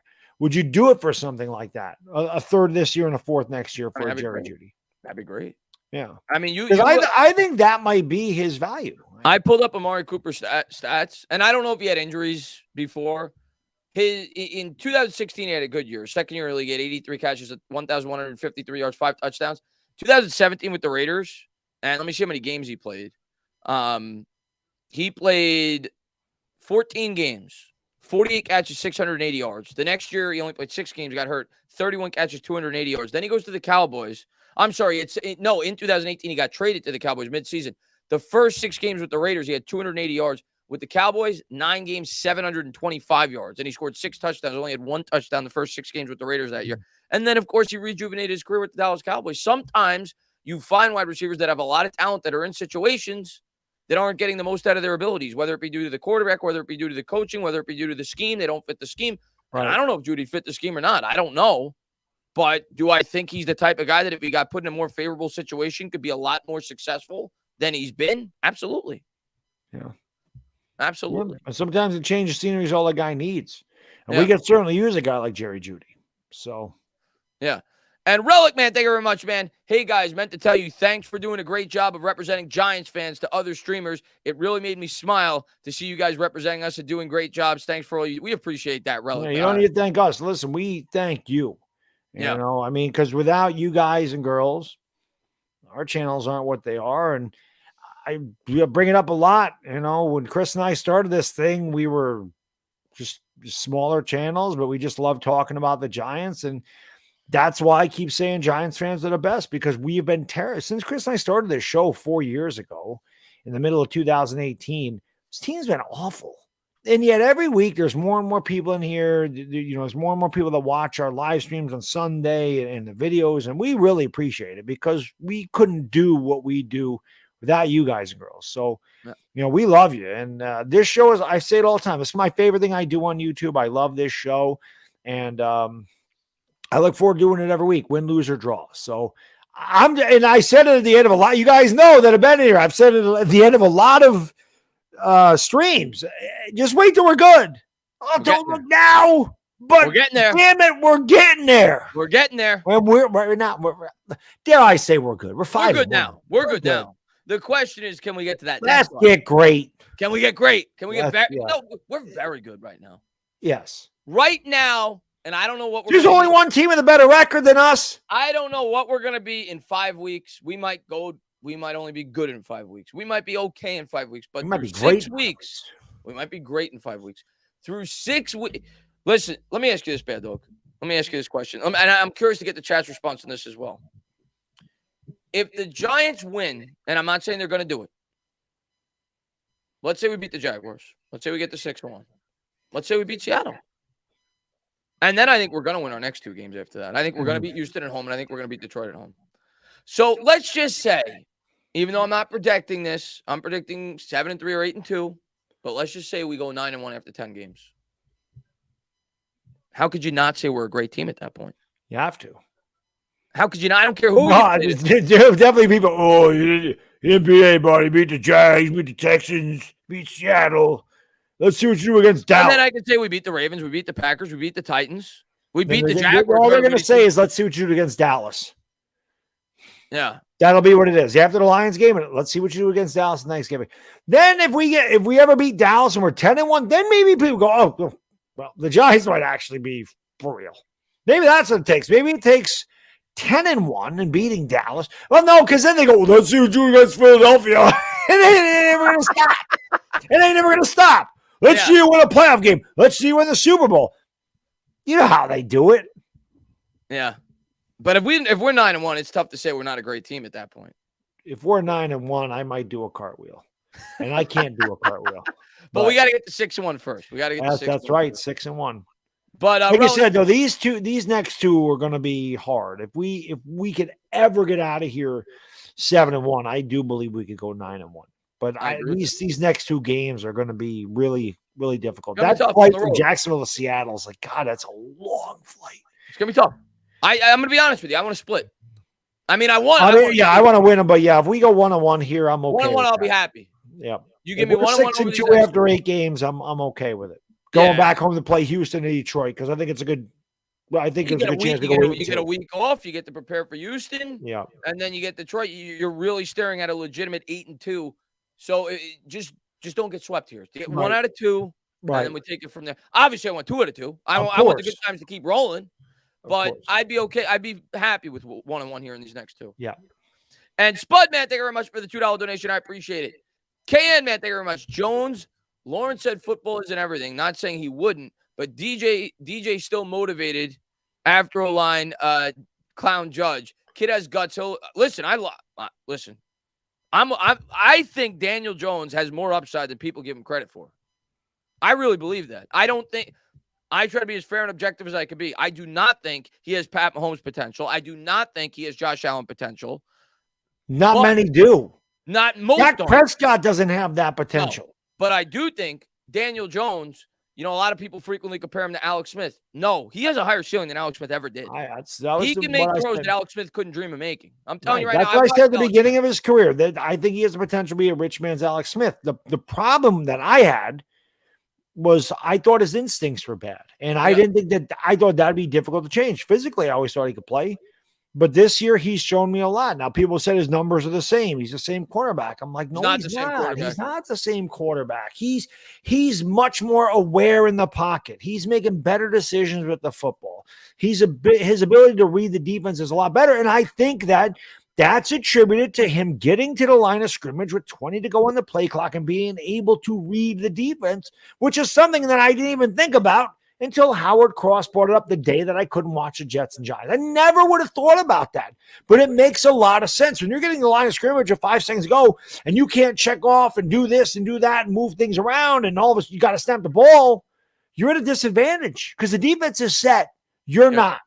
Now you're ready to go. You're up there quick. The defense don't know if you're going to snap the ball. You're going to take your time. They don't know what's going on. The Giants have been hurry up. They've been no huddle. They've slowed it down. So the fact that the play is getting in there quick and Daniel Jones is getting to the line and he's able to do this stuff, I think has made a big impact on his ability to read defenses and ability to react to defenses, which is something why I was so critical of him, because I didn't think that he could do that. So I was wrong. I didn't think he could do it. He proved me wrong. Thank God he proved me wrong. And yeah, I think he's a much more confident quarterback in the pocket, and I think it's definitely helped him out a lot. I feel like he's like, I know I can do this. That's why he says 4 game-winning drives. He's like, I got this, and that's what you need from your quarterback. I'm going to say this right now: if we don't keep Jones after this year, and he keeps playing the way he is going to be a starter in the NFL next year. Yeah. There's no doubt in my mind that there are teams out there that see the potential in this kid, and he will get an opportunity to start next year. He's better than Seattle could use a quarterback. He's better than people give him credit for. Right. He could be a good, I think he'd be a very good quarterback. Yeah. I'm not going to go as far to say great, but I think he could be a guy that could win. He could be a winner. Yeah. He could be a winner. If you put him on a team with be honest with yourself, and I see Roldy laughing about what we're saying about Daniel Jones right now. Roldy, let me ask you this, or whoever is doubting what we're saying right now. Who has a bet? Take the quarterback out of the situation right now. Take the quarterback out of the situation. Who has a better team, the Philadelphia Eagles or the New York Giants? Yeah, it's funny you asked this because when I was on the round table, I asked Lord Brunson, I said, if Jalen Hurts is a quarterback of the Giants, are they 5-1? And if Daniel Jones is the quarterback of the Eagles, are they 6-0? He said they're not 6-0 with Daniel Jones. How? Regardless, the Giants are not 5-1 with Jalen Hurts. Daniel Jones is 5-1 with a much, in terms of talent, the Eagles have a much better offensive line. Way better receivers. Much better wide receivers. The Eagles have a much better overall defense in terms of just talent, in terms of personnel. What are we talking about? That's why I asked the question. Somebody said to me, who do you think is better? And I said, just switch the quarterbacks and put them in. Do you think that the teams have the same records? I think the Eagles are 6-0 with Daniel Jones. I don't think the Giants are 5-1 with Jalen Hurts. I don't. They might be 4-2, they might be 3, but I don't think they're 5-1. If Daniel Jones is 5-1 with the Giants, who have played a harder schedule than the Eagles, by the way. That's what I'm saying. Why wouldn't he be 6-0 with the Eagles? With the Philadelphia Eagles. Right. That's just my opinion on the matter. Yeah. Jukes, thank you very much. Are you concerned about paying all these overachievers? I mean, I don't know if they're overachieving, though. To me, and I don't know, Jukes. Maybe they were just underachieving. Maybe they were just set up to fail. Right. With horrible coaching throughout the entirety of the, because to me, it's not one player, bad dog. Right. Dexter Lawrence looks like a different player. Julian Love looks like a different player. Andrew Thomas looks like a different player. Daniel Jones looks like a different player. Jones looks like a different player. Saquon Barkley, he's Saquon Barkley. But so many of these players are looking better than they've ever looked. Coaching has something to do with that. And coaching is very important in the NFL. Coaching is very important in the NFL. So it may especially when you get into the postseason. That is such an underrated aspect of how good the coaching is. Usually you look at the coaches, and the best coaches win those games. Yeah. That's why Belichick won those Super Bowls. Did Belichick have, I mean, he had Brady. That certainly helps. But were they always the most talented team? No. And who did Belichick lose to in the Super Bowl? He lost to Tom Coughlin. It's not like Tom Coughlin was a bad coach. So, I don't know. Andy Reid is another one. He's a great head coach. Listen, Andy Reid, as much as we make fun of him, that guy had Todd Pinkston and James Thrash. Right. And he had the Eagles as one of the best. And Freddie Mitchell. Year over year, he had one of the best offenses in football. Yep. And Donovan McNabb was really good, but it mainly had to do with Andy Reid. Westbrook was really good. Westbrook was great, but so was McCoy. But Andy Reid had a lot to do with that. Yeah, Andy Reid knows what he's doing. Listen, I made fun of Andy Reid when he was on Philly. I don't mind. I mean, yeah, I'd say he's the Kool-Aid man because he's wearing all red. I mean, that's, but I was happy as hell for him winning a Super Bowl. I felt like he deserved a Super Bowl. So. Great head coach. Yeah. Maybe the best offensive mind I've ever seen since I've been watching football. He was really good. Yeah. And Victor, man, stand up, new member. Welcome to the squad, man. Thank you very much. And let's see. Let's get to these. And we got David L. He says, great coaching all around. Yeah. You have a really good coaching staff. Kafka, Wink. I always forget our defensive line coach. He's great, too. He was great with Minnesota. He's done a great job since he's been here. He may have a lot to do with Dexter Lawrence and why he's taken off as well. Yep. He had that reputation with the Minnesota Vikings. Several of their defensive linemen talked great things about him when we brought him in. Henderson, the DB's coach, he's done a really good job with what he's been provided with this slim secondary. So, yeah, it's been a collective effort. Bobby Johnson, the offensive line, is getting better and better week over week. So it's been a group effort, not just Dable, it's his entire staff. I see someone in the chat says both these dudes hated on DJ after the first half of the game. Did we hate on DJ after? I don't remember that. Last week? I'm pretty sure we said we felt like we could come back and win the game. We had him right where we want him. Yeah, that's what he said. They were talking about next year's draft at halftime. Last week? Yeah, that's what he said. Both of these dudes hated on DJ after the first half of the game. Go back and watch the stream. Yeah, I know what you're talking about. Not last week. I don't know any week. But and Bob Wells. Not this year, anyway. Says football's not a stat game. It's a team game. And he's a great teammate. And Baddog is right. He is better in the pocket this year. You're talking about Daniel Jones? Yeah. Yeah, of course he's been better in the pocket. He's had better pocket awareness, and he's grown as a quarterback. Yeah. Dashy, man, thank you very much, man. Jerks, Profar got ejected. Oh, you're talking about the umpire again? He knows the name of every umpire in baseball. He does. Oh, the guy said the first half of the first game. Okay. I mean, when you're engulfed with the most negative fan base, and rightfully so, we've been a horrible football team forever. And when the Giants looked as bad as they did in the first half, they didn't score. And you're in the most toxic environment with 3,000 fans spewing how horrible the team is. Yeah, sometimes you get engulfed by it. Sorry. Lock us up and throw away the key. It's part of being a fan. Part of being a fan. It's emotional. And listen, opinion. I don't know how many times I'm gonna say this. I don't know if some of you don't watch sports. I don't know. I don't know how anybody's barometer could stay like this the whole time.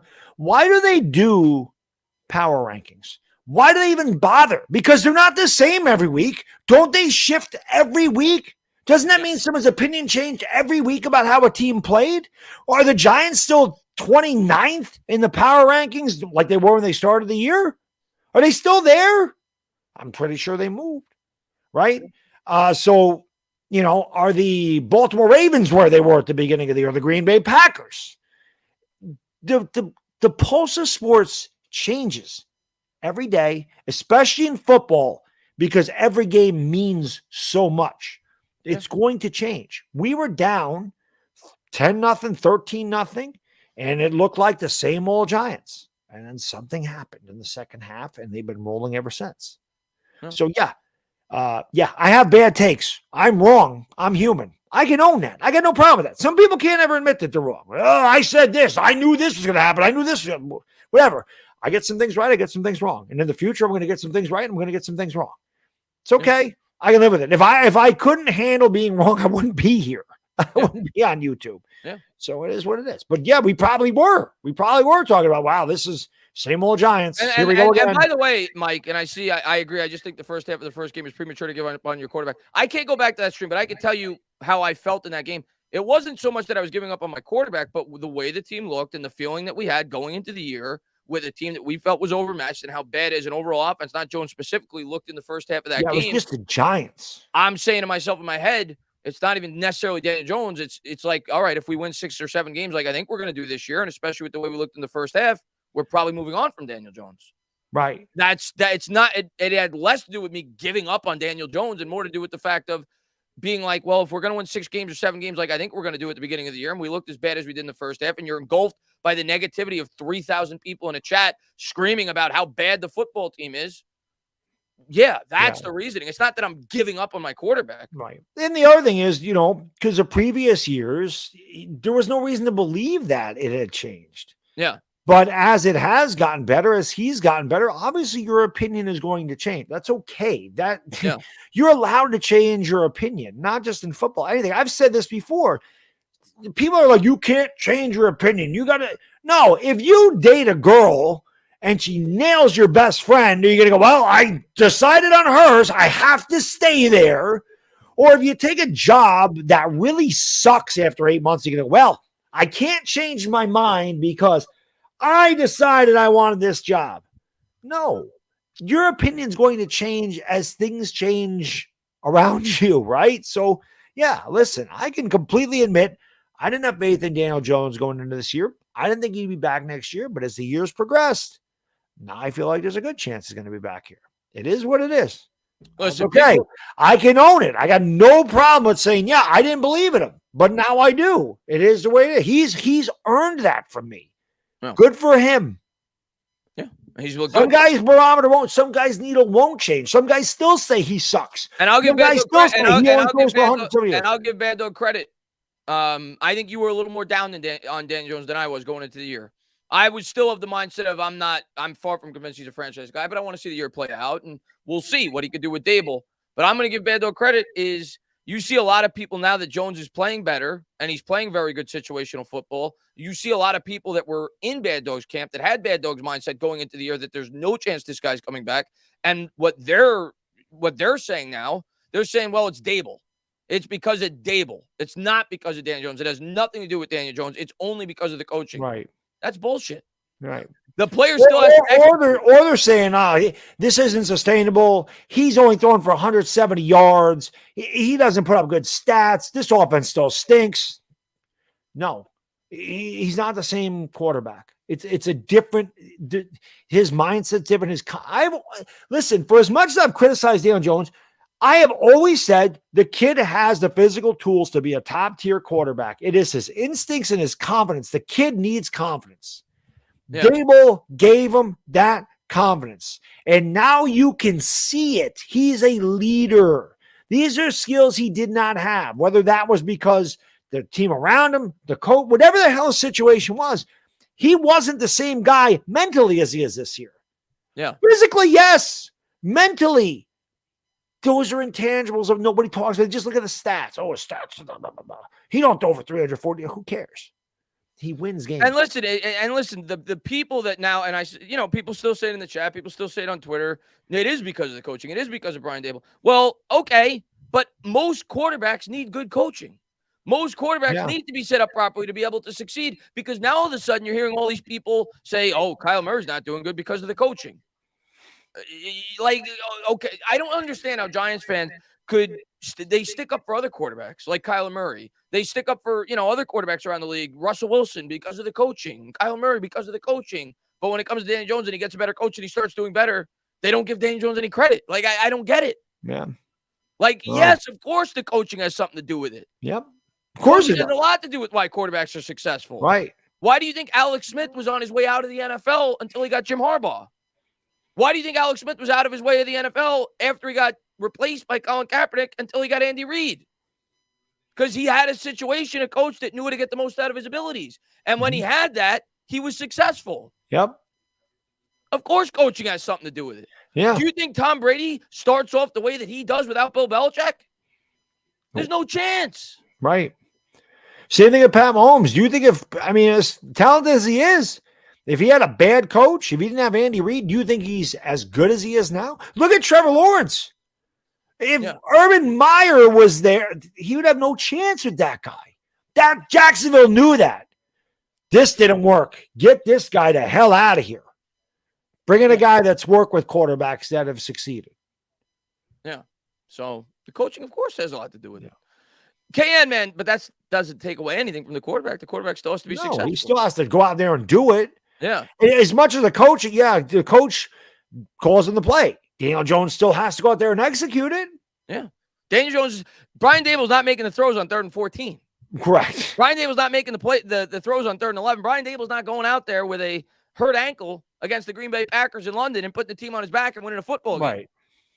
Brian Dable doesn't have 4-game winning drives. Brian Dable hasn't brought the team back by double-digit deficits in the second half, one of which was in the fourth quarter against the Ravens. Yeah.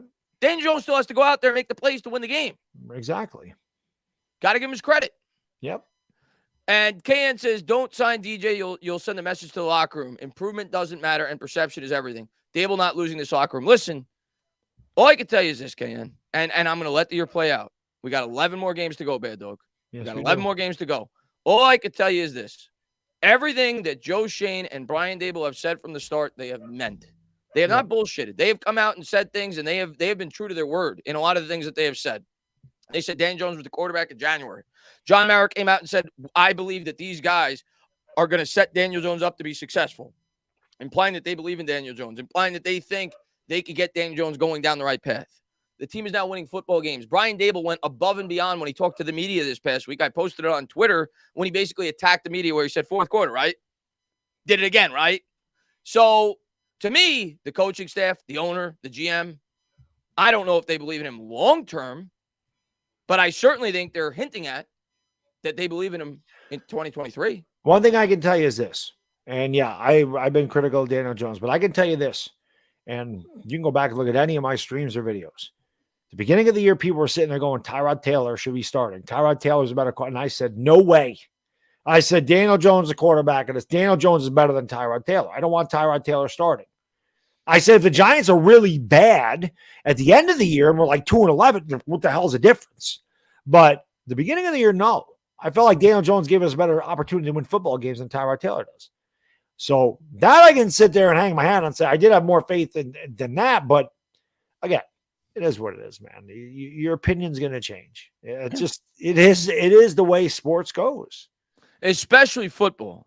Yeah, because like I said, every game, you have 17 games. Every game means so much. Yeah, football is a game more so than baseball is like the equivalent of one football game is like 10 baseball games. Yeah. So, listen, trust me, if Jones keeps winning games, not everybody's opinions of him is going to change if he keeps winning games. And it'll change quick. Silly Parody, man, thank you very much. Come on, you guys know if we win the Super Bowl, they'll say it's a fluke. Love the stream with you guys. It's like chilling with friends, but I don't have to talk. Appreciate it. We appreciate it. Hey, man, listen, I don't care. Listen. Yeah, let us have more fluke Super Bowls. I'll take all the fluke Super Bowls you want to hand out. Bad Dog. I remember after the 2007 season when we won the Super Bowl, that's what people said. Yeah. They said this was a fluke. They got hot. They went on a run. They're going to fall on their face the next year. Michael Strand retired. They played a harder schedule. Team went out there. They won 11 out of the first 12 games. They were the best. Hell out of everybody. They'll Burris shot himself. Yeah. So otherwise, we go back to back, and we might have been the only team in the history of football that won 3 straight for all we know. We'll never know. Never know. It's unfortunate, but we'll never know. But let them call us a fluke. I don't care. I would rather listen. The greatest. Give me a fluke Super Bowl than no Super Bowl. Listen, any day. The New England Patriots in 2007 are, and it's not even debatable, are the greatest team in the history of the NFL not to win a Super Bowl. Yep. The perception when the New York Giants won that game, if they weren't the worst team to ever win a Super Bowl, they were among the worst teams to ever win a Super Bowl. I would much rather be the team that is the worst ever to win a Super Bowl than the best ever not to win one. Yep. Do you think that the 1968 Jets care that the Colts were favored by whatever the hell it was, 18.5 points? That the Baltimore Colts were supposed to blow the Jets out and the Jets beat them? You think a Jets fan cares? It's the only Jets Super Bowl ever. They weren't supposed to win that game. Baltimore was a way better team. And Joe Namath saying, I guarantee we win. That's a huge deal because they did win. Nobody gave them a chance, but the Jets knew it. So Listen, I'd much rather be the team that's underdog by 14 points and win than the team that's favored and loses. Let me ask the chat this. And I'm not predicting this at all. I'm just telling you that things happen in the NFL. Unexpected things happen in the NFL. Yes, I mentioned in Patricia Trainer's stream when we were talking earlier tonight. Who's a better quarterback? Daniel Jones, 2022, or Mark Sanchez rookie year? Because Mark Sanchez's rookie year, with a very similar offensive approach to this football team, went into Foxborough and beat the New England Patriots and went to the AFC title game. And they were pretty close to going to a Super Bowl. Yeah, they were. Crazy things happen in the NFL. They do. Give me the opportunity. It's all about matchups. Give me the opportunity. Yeah. Give me the opportunity. I'll so take yeah, without getting there, you don't know. It doesn't matter. I mean, if we made it to the Super Bowl and played listen, the Giants had no chance in 1990. There's no way they're going into San Francisco. They're going to three-peat. There's no one's beating the 49ers. They beat the well, they can't beat the Bills. That high-flying offense, the Giants got no chance to beat the Bills. 2007, they're going to lose to Tampa. They're going to lose to Dallas. They're definitely not beating Green Bay in Brett Favre's last game. Definitely not doing that in minus 20-degree Lambeau. Oh, they did that. Well, there's no way they beat the undefeated Patriots. That's not. Well, they did that too. So, yeah, Joe Shane, I'm not comparing them. Daniel Jones is clearly better. My point is, nobody, there's teams every year that nobody thinks are going to, nobody thought Cincinnati. I was just going to say, anybody think Cincinnati? By week 6 last year, I was just using the Jets as an example because that was a crazy, nobody thought that team was going to do that. And I guarantee you. How about the Eagles in 2017? They were no good in 2016. Yeah. So, and Paul says Sanchez had an elite defense and run game. Well, Paul, right now, the Giants have an elite run game. Yeah. Right now, what are the may not be elite, but it's pretty good. What are the Giants rank right now? Let me see. I mean, I gotta hit the. This is the problem. Yeah. Coffee. I'm gonna pull it up right now, but I mean, right now, the New York Giants have what are they in the run? They are, they are.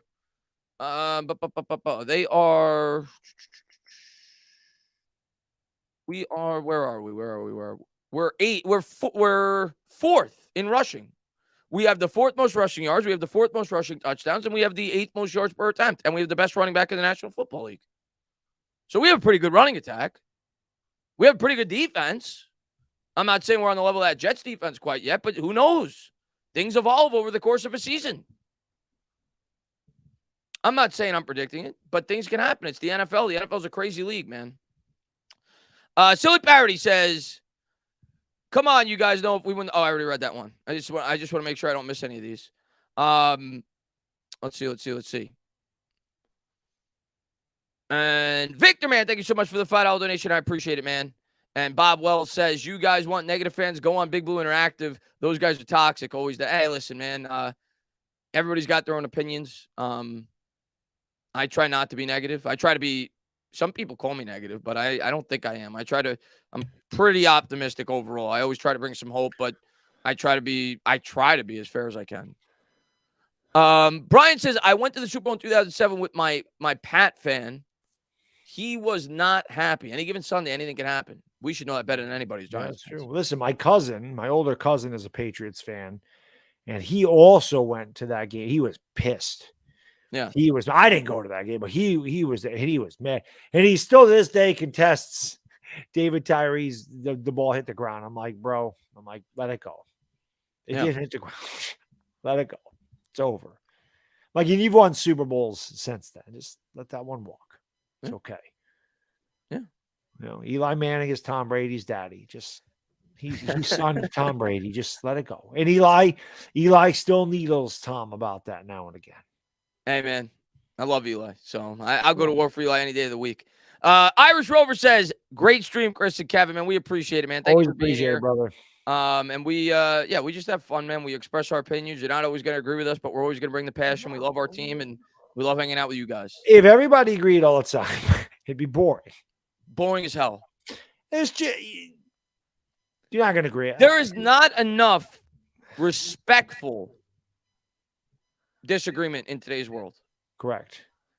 There's plenty of disagreement, but it's not respectful. No.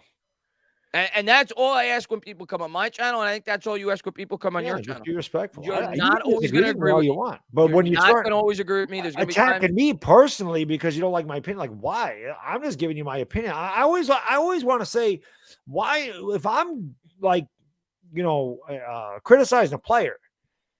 I always try to figure out why that makes somebody so mad. Like, I'm not going to get mad at you if you criticize a player. I'm not criticizing you. Like, I'm not attacking you. If I was doing that, then okay, I would understand. You want to defend yourself. But if I sit here and tell you I don't think Daniel Jones is the future quarterback of the Giants, why are you going to, you're a freaking idiot. You suck. Why are you attacking me? Just say, I disagree, Baddog. I think Daniel Jones can do this and this and this. Yeah. That's all. I don't understand why people get so mad. It's just an opinion. I don't understand why people get so ticked off about it. Yeah. I can't figure that out, but I'm older. I don't know, man. Maybe my generation was a little different. I don't know. I've always had a hard time understanding. And I'm not just saying with us. I'm saying in the world. I'm talking about. No, I know. I'm saying. I'm saying when it comes to so anything, off. Whether it be politics, whether it be sports, whether it be movies, whether it be food, whatever. Everybody is so. They're dead set in their own opinion. Dead set in their own opinion. Listen to anybody else, and they're not. Yeah, a lot of people are not. They want to live in an echo chamber. Right. They're not receptive to somebody's differing opinion. Where me, I'll listen to you. I may not agree with you even at the end of it. We can discuss things for 2 hours. Yeah. And I probably won't agree with you 100%, but I might say that was a good point. You made a good point there. I never thought about that like that. If you just listen, you can go, you know what? That's a good point. I didn't think about that. I don't agree with you, but I understand your point now. Yeah. Instead of just going, you suck. You're an idiot. You don't know what you're talking about. I mean, you're never gonna like I said, that's not respectful. Yeah. I'm too old to give a damn anymore. Patrick says Kafka coaching from the booth and no headset problems. Weird. Yes, that's right. No. Wait, what? The headphones don't need timeout. With Joe Judge you're talking about? All year they haven't worked. Yeah. Hey, listen, man, it's been working up at the I don't know if that's the reason or not, but it's been working, and maybe that has a lot to do with the halftime adjustments, the vantage point that he has from up there. You get a completely different look than from when you're on the field. All right, whatever he's doing is working. Keep it up. Whatever you're doing. It ain't broke, don't fix it, baby.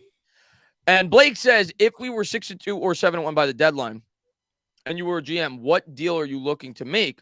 Or do you commit to the rebuild and stand pat? I think you could do both, personally, but it has to be the right type of move. But I think you could make a trade that also assists you in your rebuild. Like if you trade for a young piece. Like a Jerry Jeudy. Like a Jerry Jeudy. I don't, that's just a name, but a young piece, specifically the wide receiver, because I think that we could all agree that's probably what we need most right now. That could be a part of the future for the next 5 years. If it's a reasonable price tag, you can kill two birds with one stone. That's at least my opinion on the matter. I'm not saying trade for a guy that's making $20 million, but if you could trade for a guy like Jerry Jeudy that's unhappy in his situation, maybe he becomes available. I don't know if he's going to become available or not. Right. A lot of people didn't think Amari Cooper was going to become available from the Raiders. He did. Cowboys made the call. They made the trade. So I think there's specific situations out there that could make sense. But it has to formulate. It has to happen. And we'll see if it does. It's tougher because, again, our cap situation is not ideal. So it's tougher. Yeah. Let's see what we got. How about Henry Ruggs? Well, Henry Ruggs. No. I'd rather more cornerback depth. I wouldn't be against cornerback depth, Mike. We could certainly use that as well. I mean, maybe you could trade for another corner, but I don't know. I mean, I will say Fabian Moreau's been doing a good job. I will say that. I'm almost going to go, and we'll see if he can keep this up, but I don't even know if I want to throw Aaron Robinson back in the lineup when he gets back or whoever, Flott. I mean, Moreau's looked really good the 2 or 3 weeks he's been given the opportunity. Right. We'll see if he can keep it up, but he's done a good job. Yep. Definitely need a solid linebacker. I don't know if that's going to happen this year, and I think we've done a good job making good with what we've got. Obviously, the Jalen Smith pickup so far has worked really well for us. He's a short-term fix, but maybe for this year you could get by. And we'll see what Landon Collins could add to the linebacking core as well once he gets called up from the practice squad, hopefully after the bye. Tay Crowder's played better. I'm going to give him his props. He's a guy that the fan base gives a lot of hell to because he's not the best in coverage. He's played better. Yep. Ward has been really good. Yeah, so it's definitely not a great linebacking core, and it certainly still needs a lot of help, but I think we get by with it for the year. Yep. Let's see what we got. Let's see. Shane Trent says Niners have all that up to replace Ruggs. Do you think a cornerback is needed, guy? Long term, yes. Long term, absolutely. Yeah, I don't know if Aaron Robinson's the answer outside of Adoree Jackson. So now, yeah, what I will say is, I don't know. Maybe this coaching staff could develop a guy like Cordell Flott. But still, I do think we're going to need a cornerback at some point, even if it's a guy that plays the slot. Or yes, you could always use cornerback, especially if Wink's going to stay on as the DC. You want as good of a secondary as you could possibly have, right? If you want to be as aggressive as he wants to be in terms of blitzing and getting after the quarterback. So I think they're always going to be looking to improve that. Yeah, a lockdown corner is extremely important, especially on one, like Chris said, with Wink's defense where he wants to blitz. So you want a guy that can cover one-on-one and not get burned down the field. So, yeah, those lockdown corners are very tough and they're extremely important. They're one of the most important positions on the defense.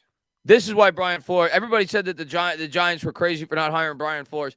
This is why you were not hired as a Giants head coach. Giants fans overrate Bellinger. He sucks at everything. Okay.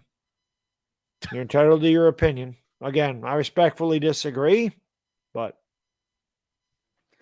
Holy crap. Bellinger leads all rookie tight ends in yards, catches, touchdowns. In what was thought to be a pretty good tight end draft class. Yeah. And he's a hell of a blocker, too, by the way, Flores. You see that block that sprung us on the kick return? Nah, Bellinger's good. Yeah. Bellinger's good. That's why you didn't get the job, Flores. Sonny Man, thank you very much. He says, overall, the fan base simply doesn't know how to act right now. A lot of infighting among these want to tank, those who love to see the progress, and those who trash other Giants fans for not believing in. Yeah, listen, Sonny, I agree. I definitely agree with that. This fan base is incredibly divided, and that's what happens when you have a passionate fan base with a team that has been so bad for so long. Yep. That's what happens. Everybody's got differing opinions on how to fix the team and what the team should do to fix it and get better. And I understand fans are a little bit reluctant to try to think winning when they've been knocked down year after year after year after year, and they want to rebuild and they want to start from scratch. And there's a lot of fans. I mean, there's a lot of fans that just hate Dave Gettleman so much, and I understand why they do. They just want to get rid of every one of his players. They're just like, no, I don't want Saquon Barkley. Gettleman drafted him. They may not admit that, but in the back of their head, I just get rid of Daniel Jones. Dave Gettleman drafted him. I want them to start from scratch. I want them to bring in. Listen, if Joe Shane feels like he could build with those guys, who cares? Right. And again, I just say this, man. I don't like the people that play the fan police and tell you how you have to act. You can have whatever opinion you want. You can root for the Giants however you want. It's up to you. It depends on what kind of fan you are. Yeah. I'm more of an emotional fan. I'm more of a guy that gets really happy, really pissed off. I'm very passionate about my teams. I always have been. There's some guys that are more laid back. I want to see them win. I don't give a damn about the future's now for me. Of course, I want them to get better in the future, but we're 5-1. Now I'm feeling like we could actually do something this year. I don't want to sit there and think about, we need to tank. People are like that. You need to tank to get a better draft pick. I'm like, why though? We're winning. Like, what do we need? What do you need a better draft pick for right now? You're winning games with this. Any draft pick should be better than what you have on the field now, and still you're 5-1. But people they can hate Gettleman, they can hate Jones, they can love Jones, they can be indifferent about the Giants, they can be extremely high and low. It just depends on your personality, man. Everybody's different. You root for the Giants however the hell you want to. As long as you're there every week, you put your heart and soul into the damn team, you're a fan. You can root for them however you want to, but when I disagree with your opinion, I'm going to tell you. Right. Same here. And when you disagree with mine, you can tell me. Yep. I am very much against tanking. Yeah, I don't like it either. In any situation, I am very against tanking. Yeah. Do I understand the thought process behind it? Sure. Fans look at the golden arm quarterback. They convince themselves if you could get the first pick, you're going to get your hands on the next. Blase, blase, blah. At the end of the day, you're trying to build a winning culture. It's not about one player. It's about building a football team. And if you have a team that's intentionally going out there and trying to lose football games, you're going to create a culture full of losers. Right. You're also going to have a hard time getting better players in here, because if you have a losing culture, who the hell wants, when you're talking about free agents, who the hell wants to come over here and go, oh, I want to join that team that's going out of its way to lose games because they don't believe in their players and they're just, that's what they're teaching. Wouldn't you much rather go to a winning franchise that gives you a chance to win a Super Bowl and you go, you know what, they're going in the right direction. I want to jump on board that because I believe in their future, as opposed to, oh, this team's absolute garbage. I mean, look at the Knicks. Have the Knicks been able to sign a top-tier free agent? Basketball, I understand it more, by the way, than football, because basketball, one player can make that much of an impact. Right. It's such an individualistic sport, which is why they have the draft lottery in the NBA. Right. In the NFL, the ultimate team sport, it's a team. It's about building a team. It's right. But even with basketball, look at the Knicks. They end up with Kemba Walker. They haven't ended up with Evan Fournier. They end up with Julius Randle. They don't get Kevin Durant. They don't get LeBron James. They don't get why. If the Knicks had a winning culture over the last 20 years, they probably would get some of those guys, but they don't. And that's because of the owner or whatever. They don't have a winning culture. They haven't been good in years. They've sporadically 2013, 2012, 2013. They were great. They're really good. I shouldn't say great. They're really good. They won the Atlantic Conference that year for the first time since 94. And then they made the playoffs a couple years ago and lost to the Hawks. But outside of those, since 2020, they've won what? One playoff series in 22 years. So it's tough to sell that to somebody. And if you're the Giants and you're like, let's just go out there and lose so we can try to get somebody else, nobody's going to want to go, I want to go to a losing franchise. I want to go to a team that's like, oh, you know what? We're giving up already. We're 0-3. Let's tank. Yeah. It's tough to get players to buy into that. It's easy to for players coming, hey, listen, we're building something. We're trying to win. And, we're trying to improve. And then you win some games and you're like, oh, look at this. We're doing this with this. Think about what we could do with this. So I understand people that want to. That's just not the way I root for them. I will not. Yeah. Listen, the Chase Young Bowl should have taught you a lesson. Yeah. Because thank God we didn't end up with Chase Young. Thank God Andrew Thomas. We ended up with Andrew Thomas. And I'll tell you what, Baddog, the fan base didn't just miss once that year. They missed twice. Once we lost the Chase Young Bowl, a large portion of the fan base wanted Isaiah Simmons. I did. Yeah, I'm not trying to pick on you or anybody else. I wasn't against Andrew Thomas, though. No, I know you were. I preferred Isaiah Simmons. But imagine if we didn't take Andrew Thomas. Yeah. Imagine if we did take Isaiah Simmons, what this team would look like right now. Yeah. So... true. I was very happy when they took Andrew Thomas. Of course. That was the lineman I wanted. But yeah, it was a good pick. I'm always defense. So I wanted Micah Parsons over Devontae Smith and obviously Kadarius Toney. I mean, that was the guy that I wanted. But I would have understood him going Rashawn Slater too. Like, I wouldn't have had a problem with that. I just preferred Micah Parsons because I'm a defensive guy at heart. So I always look at the defense. That's just me. That's just my mindset. Yeah. Doesn't mean it's right or wrong. I think that's most Giant fans, by the way. I think most I can't speak for all Giants fans, but I think a large portion of the Giants fan base is, especially our age group, maybe not the younger fans, they're more defensively minded. Especially my age, because I grew up with some of the great. Even my age. I mean, listen, when I grew up with the Giants, that's true too. Keith Hamilton, Michael Strahan, Justin Todd, Jesse Armstead. Those teams were built with defense. Yeah. I mean, we had Sam Garnes, baby. Don't forget Sam Garnes. And we had the Hogs. We had the linemen. Yeah. So that that's why I've always been a line guy. And I hate to say it, I grew up in the era where I saw the Dallas Cowboys year after year after year after year, and you grew up watching Washington year after year after year after year with their offensive line. Yep, that's what. And when I was learning the game, getting taught the game, I saw what. Everybody gave the credit to Emmitt Smith. Everybody gave the credit to Michael Irvin. Everybody gave the credit to Troy Aikman. They should have been given the credit to that offensive line. That's probably the greatest offensive line in the history of the NFL. Pretty damn good. And I watched that offensive line manhandle teams in the way that Larry Allen was one of the best I ever saw. Yeah. He was amazing. And then you had Nate Newton, Mark Tuinei. That was a good. I hated that. God, I hated them. I hated them with a passion. God, I hated that freaking team. I could not stand the cow. It made me sick. And they were damn good though because of that line. Our ass. Yeah. 1995. Never forget it. First game of First game of the season's Labor Day. Pumped up. Brandon Smith, first carry, touchdown, 66 yards. I'm like, yeah. And we were down 35-0 at halftime. That's when they retired Phil Simms' number. I remember that. That was just the type of crap that happened when we played Dallas back then. Yeah. When I was growing up, not the case. Dallas was starting to get bad, and we were whooping their ass when we played. And then they made the trade, and they got all those trade. The greatest trade in the history of the NFL. Yep. Brian, man, thank you very much, man. Prediction: DJ 3-year incentive deal.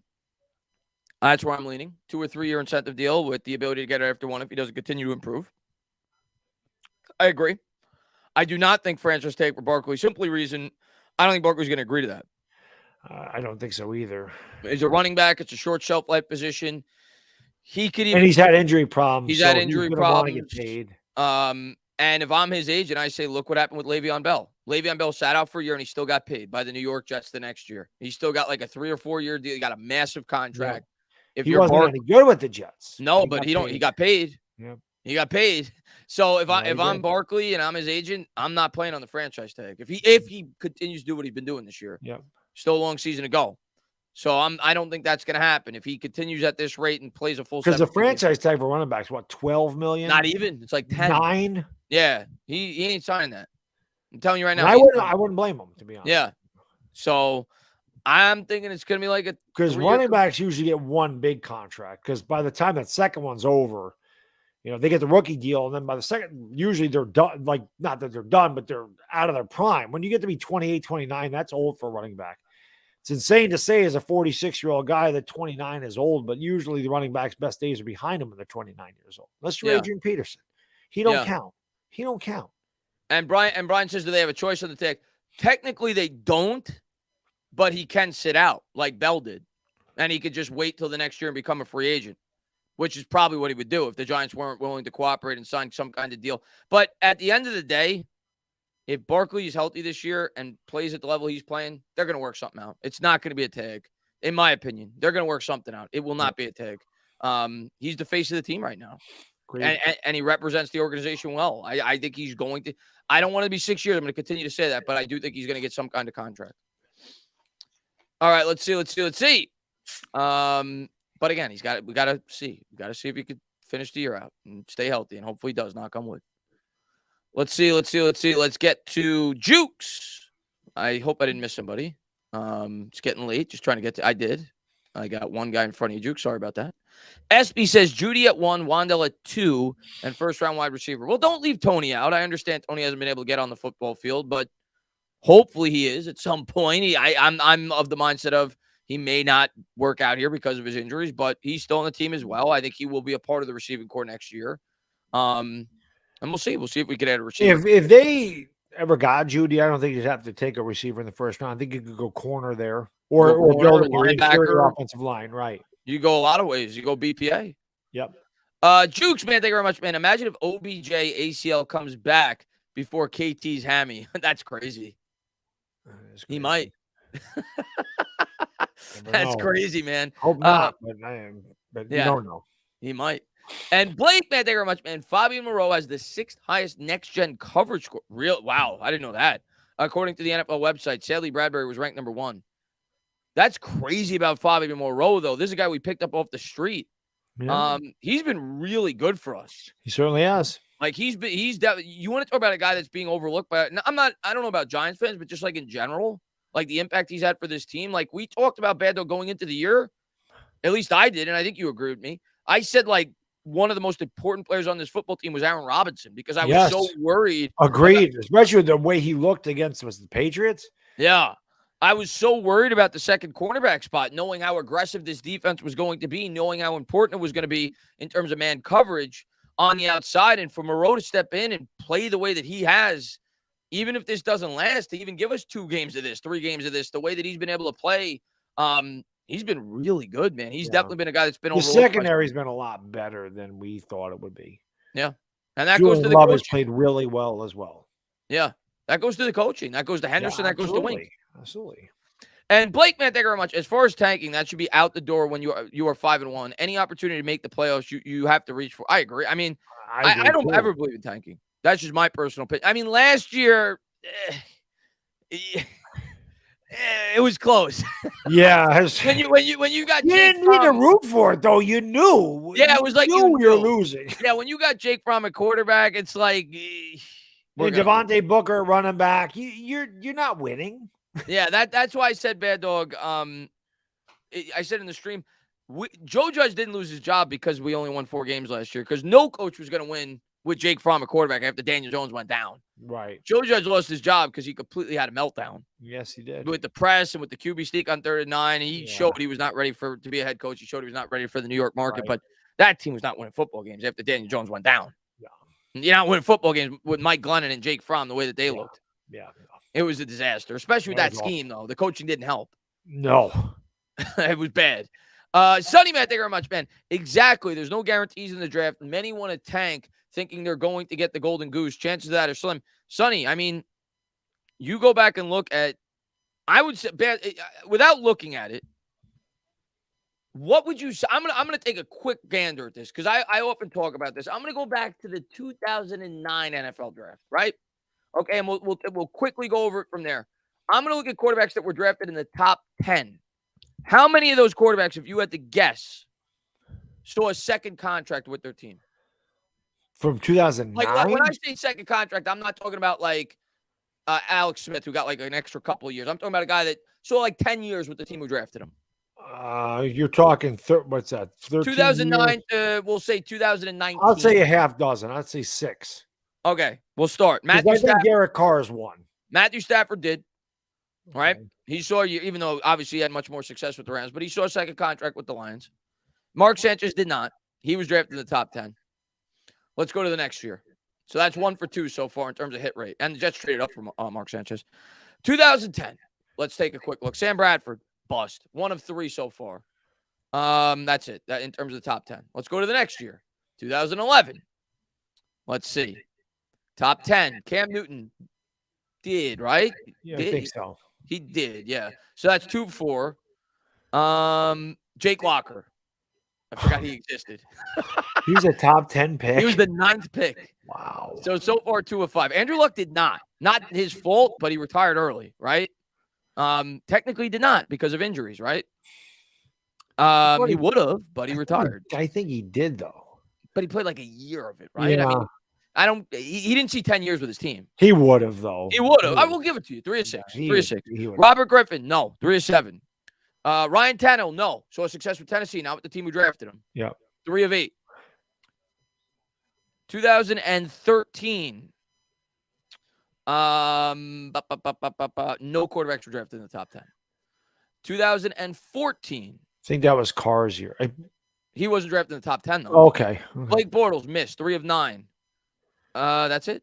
So 3 of 9 so far. 33% hit rate on quarterbacks drafted inside the top 10. Jameis Winston, no. Marcus Mariota, no. That's it in that draft. So that's now 3 of 11. 2016. Let's take a look at this one. Jared Goff, no. Didn't see success on the second contract. Carson Wentz, no. Didn't see success on the second contract. And that's it. That's 3 of 13. 2017. Now you're probably getting to the point where it's a little too soon to tell. Mitch Trubisky, no. Pat Mahomes, yes. So that's 4 out of, and I won't go after that because it's 4 out of 15. 4 out of 15. But you look at the 2018 draft. All right. Mayfield, no. Darnold, no. Oh yeah. Those are 2 of the top 3. 2018 draft. Mayfield, no. Darnold, Josh Rosen, no. Josh Rosen, no. Josh Allen, yes. Yeah. So that's what, 5 out of that year. That's like 25%. That's like 5 out of 20. Yeah. So people are taking a roll of the dice on a 5 out of 20 chance, which for the Giants, it might not even be that high because it's not like we have a great offensive line. It's not like we have a great wide receiver. It's not like you're coming into the creme de la creme. So, yeah, I'll pass on the lottery tick. I'll start building a good football team. Yeah. Sonny Carroll says exactly. There's no guarantee in the draft. Many want to tank, thinking that they're going to get the golden goose. Chances of that is slim. Yeah. Yeah. David Ellis says, are there younger Giants fans than you two? Plenty. A lot. I'm old enough to be a grandfather, for crying out loud. A lot. Yes. A lot. Yeah. Trust me. Tons. Yeah.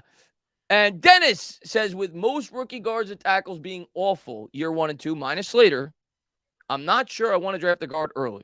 Centers, on the other hand, have a lot better value and seem to come along quicker. Wide receiver all day. I mean, listen, Dennis, I have no idea what we're going to do. I think we're going to draft an interior offensive lineman next year, or at least sign one. I think we're going to add a center, if I had to guess. Maybe not round 1. It might be round 2. But I think we're going to add an interior offensive lineman, specifically the center spot. I think that's what we need to attack. We don't have a true center on this team. No. And I think that's something that hopefully we attack in next year's draft. So we'll see. But I definitely think I don't think Shane's done addressing the offensive line. I think he's going to continue to do it. Definitely don't think so. Yeah, definitely going to continue to do it. Mango says, hello, Chris. Stalked up on Captain Morgan. See you on Sunday game. Go Big Blue. Let's go, man. He's ready for the victory shot, Baddog. Let's go, Giants fans. And we're going to close this out in a couple minutes. Paul, man, thank you so much for the $1 donation. Baddog's got the victory shot right there. Sure. We're going to be on Baddog's channel, by the way. Anybody pop in, we're going to be on Baddog's channel. Go on over there. 1 o'clock. Giants trying to beat the Jacksonville Jaguars, get to 6-1. And hopefully we continue the winning ways. I'm really looking forward to it and can't wait, man. It'll be fun. Let's see. Who wants? Let's see. Kayvon gets a contract if he wants. Well, I mean, he's got a long ways to go. I mean, he's only 1 year into his career, so yeah, he's trending in that way. But obviously, that's the plan when you take a guy 5th overall at the edge position. That's the plan. You want to keep your guys. And another thing that I brought up on Patricia Train's channel today, and it's what the best teams do, and it's even more of a reason of why you want to spend the money on your homegrown players. When you re-sign your homegrown players, it doesn't affect the comp picks. When you bring back Dexter Lawrence, that doesn't offset the money of a guy that leaves your football team. It's why New England constantly gets comp picks, because they retain the players in-house that they draft. Yep. And they let players like Nate Solder go, and we're idiots and we sign him. Yeah. And then they get a 3rd round pick for it. Right. SB, man, thank you very much. I'm 18. Saquon Super Bowls. Super Bowls are blurred for me, but still rooting. We'll get there. Hopefully soon, man. We'll get there, SB. We know what we're doing. We got a good coach in here. We got a good GM in here. Yeah. And Gary says, hey, guys, I'm very excited about Wandale Robinson and him developing into a big playmaker for us. I'd rather keep our picks and our money and not trade for a wide receiver and keep building our team through the draft. Which is what I think they're going to do, Gary. Like I said, I'll be shocked if they made a big move for a receiver. But as I said, if they could get Jerry Jeudy for a 3rd this year and a 4th next year, maybe they do it. Yeah. They're going to get I don't know what our comp picks are 6th and 7th rounds, right? They're not 5th, I think. 5th and 7th. Okay. So they got an extra couple of picks, but we'll see. But that's the type of deal I'd be looking at. Kind of like a a guy in a rookie deal with a ton of upside that we'd have to give up like a mid-round draft pick for. I'm not. Oh yeah, if you could get Jeudy for like a 3rd round pick, yeah, I'm interested. Yeah, I'm interested in something like that. But we'll see. I mean, maybe they'll get creative. Maybe those guys will become available, and I'd be excited if we had a guy like that. But we'll see. I love to see that. Mike Gorga said, "I need more Knicks," and I love to see that Afghanistan says, "Just had some Knicks." Peanut chocolate cup. That's a good one. I haven't had my Knicks yet. I'm going to eat it late tonight. There you go, man. Cream. Let's go. Slink says, let's use ogres for linemen. Yeah, I let it slip, Slink. I try to make a concerted effort not to use that term, but it's still stuck in my head. But I very rarely use that term anymore. Obviously, I know that's related to Gettleman. Offensive lineman. The big blue wall. That's what I want to call it. The bulldozers. The tanks. I don't know. Right. But I'm looking forward to having a real offensive line. I think we're going to have one really soon between Evan Neal and Andrew Thomas. We got bookend tackles. That interior is getting better, and I'm looking forward to them building that because that's what wins football games. Yep. But guys, I am going to close it out. I just want to say thank you to all your support. I'm going to be live again tomorrow because I'm crazy. I'm going to have a guest on tomorrow. If he could come on, we'll see. If I may have a couple of guests on tomorrow. We'll see. But always love doing those, having some of you guys calling via the video chat. We'll talk the night before the stream. I only didn't do it last week because the Yankees were playing at night, but tomorrow they're playing at 5. It'll be over at 8. Come by here around 8:30, 9 o'clock after the Yankee game, and we'll talk about it. You guys can call in, talk to me on the channel, and talk to a couple of other content creators. But really looking forward, Bad Dog, to calling this game with you on Sunday. Yes. We got the Jacksonville Jaguars, Doug Peterson, Evan Ingram. The storylines are there. We got to come through. We owe you one, Doug. Listen, while it may have helped us out in the long run, we still owe you. And yeah, I don't want. Listen, I have nothing against Evan Ingham personally, but I certainly don't want him to have a good game. I want to see that guy that tipped up some passes for interceptions. Evan Ingham could ball out for the rest of the year, just not in this game. But yeah, it's going to be a tough game. They've all been tough for us. I definitely think we can win it. And, at the end of the day, we just have to do what we've been doing, make the right adjustments and execute and stay close. And, if we're close to the end of the game, I think this team knows that they can win. And I think that's, again, that confidence goes a long way. And 24-17 Giants, let's do it, man. Let's go to 6-1, baby. And again, you guys and girls are the best. I never say that enough. Baddog, I know we did it on Patricia Trainer's channel. Let's give our final scores. Yeah, 24-17 Giants. Baddog's got the Giants by 7, and he's been more on than me. I picked last week. I picked the Ravens. I was wrong. Glad I was wrong. I was really close. You know what's funny, Chris? A guy that trolls me on Twitter, and I went to this guy's page, and all he does is talk negative about the Giants. Everything is bad about the Giants. What's his name? What's his name? It's Pinstripe something. Oh, he's the worst. I blocked him. I've blocked 3 people on Twitter since I've been on there for like 4 years. He's one of them. He is horrible. So I put 20. I said 24-21 Giants. If I dream it'll happen. He says in there, can't you at least be objective? I went back there and said, I said, can you remind me what the final score is? No response. No response. Well, pretty damn close. That guy's the worst. That guy. Okay, that I'm glad I'm not the only one. He just wants attention. I don't ever block anybody on Twitter. I blocked him. Yeah. He's bad, that guy. So I know exactly what you're talking about. Yeah, he's ridiculous. But I am. So you got the Giants 24-17. 24-17. I'm going to go 23-21. Giants.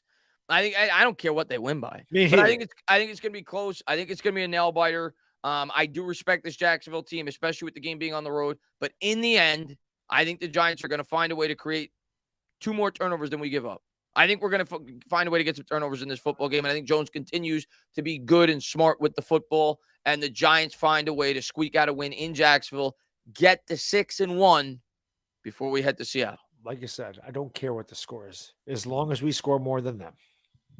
That's it. I don't care if it's 2-0 more. I don't care. I don't care if it's 2-0, 27-10 like Stu says, right? 30-16 like Bando says. I don't care. Just win. That's all that matters to me. Joe Shane's got his prediction. He's got the New York Giants winning 23-12. I like it. Joe's showing confidence. Look at A2Z me. I wish. 45-0. He thinks this is the NFC title game against Minnesota. I wish. That was 41-0, but that was that's close to it. Yeah. KN's got it 31-28. By the way, Bad Dog, last week the Giants would have scored 30 points, which I don't think ever happened on the Georgia. And if it did, maybe it happened once. Would have had 30 29. Points. I think we scored 29 against Washington. 29. Would have had 30. And I'm glad he didn't score. But if Barkley scored like he could have, we would have had 30 points last week. Yeah, we would have won 31-20. But again, being unselfish and being a team guy, and it goes a long way with why this team is good. Cowboys sucks got it 3-0 Giants. I'll take it. Boys are winning. I don't care. Just win. And Bad Dog, just close it out. Anyway, yeah, again, guys, girls, thank you so much for all your support. I know a lot of you were over there on Patricia Trainer's stream again. So thank you for hanging out with Chris and I for about 5 hours. I don't know how the hell anybody could take us for 5 hours. But I don't know how I take you for 5 hours. I don't know how you take me for 5 hours. I don't know. We've been doing this for so long. It's just a drop in the bucket at this point. You know, it is what it is. But you guys and girls are the best, man. I don't need to say it anymore. I kept saying, imagine when we're good. We are good. We are good. Enjoy it. Let's get another win. We're not good, Bad Dog. We're very good. We're very good. We're a good team. There's one team in the NFL with a better record than us, right? Let's continue the winning trend. Let's get a W on Sunday. Join Chris tomorrow night, on his channel. I got a lot of crap to do tomorrow. So, but I'll be live. We'll be live. My channel, 12:30 on Sunday. I hope you all come over there. Bring a friend or two. Let's watch Giants win a football game. For the Entertainment Talking Sports, it is the Bad D Dizzle. We gone. Peace.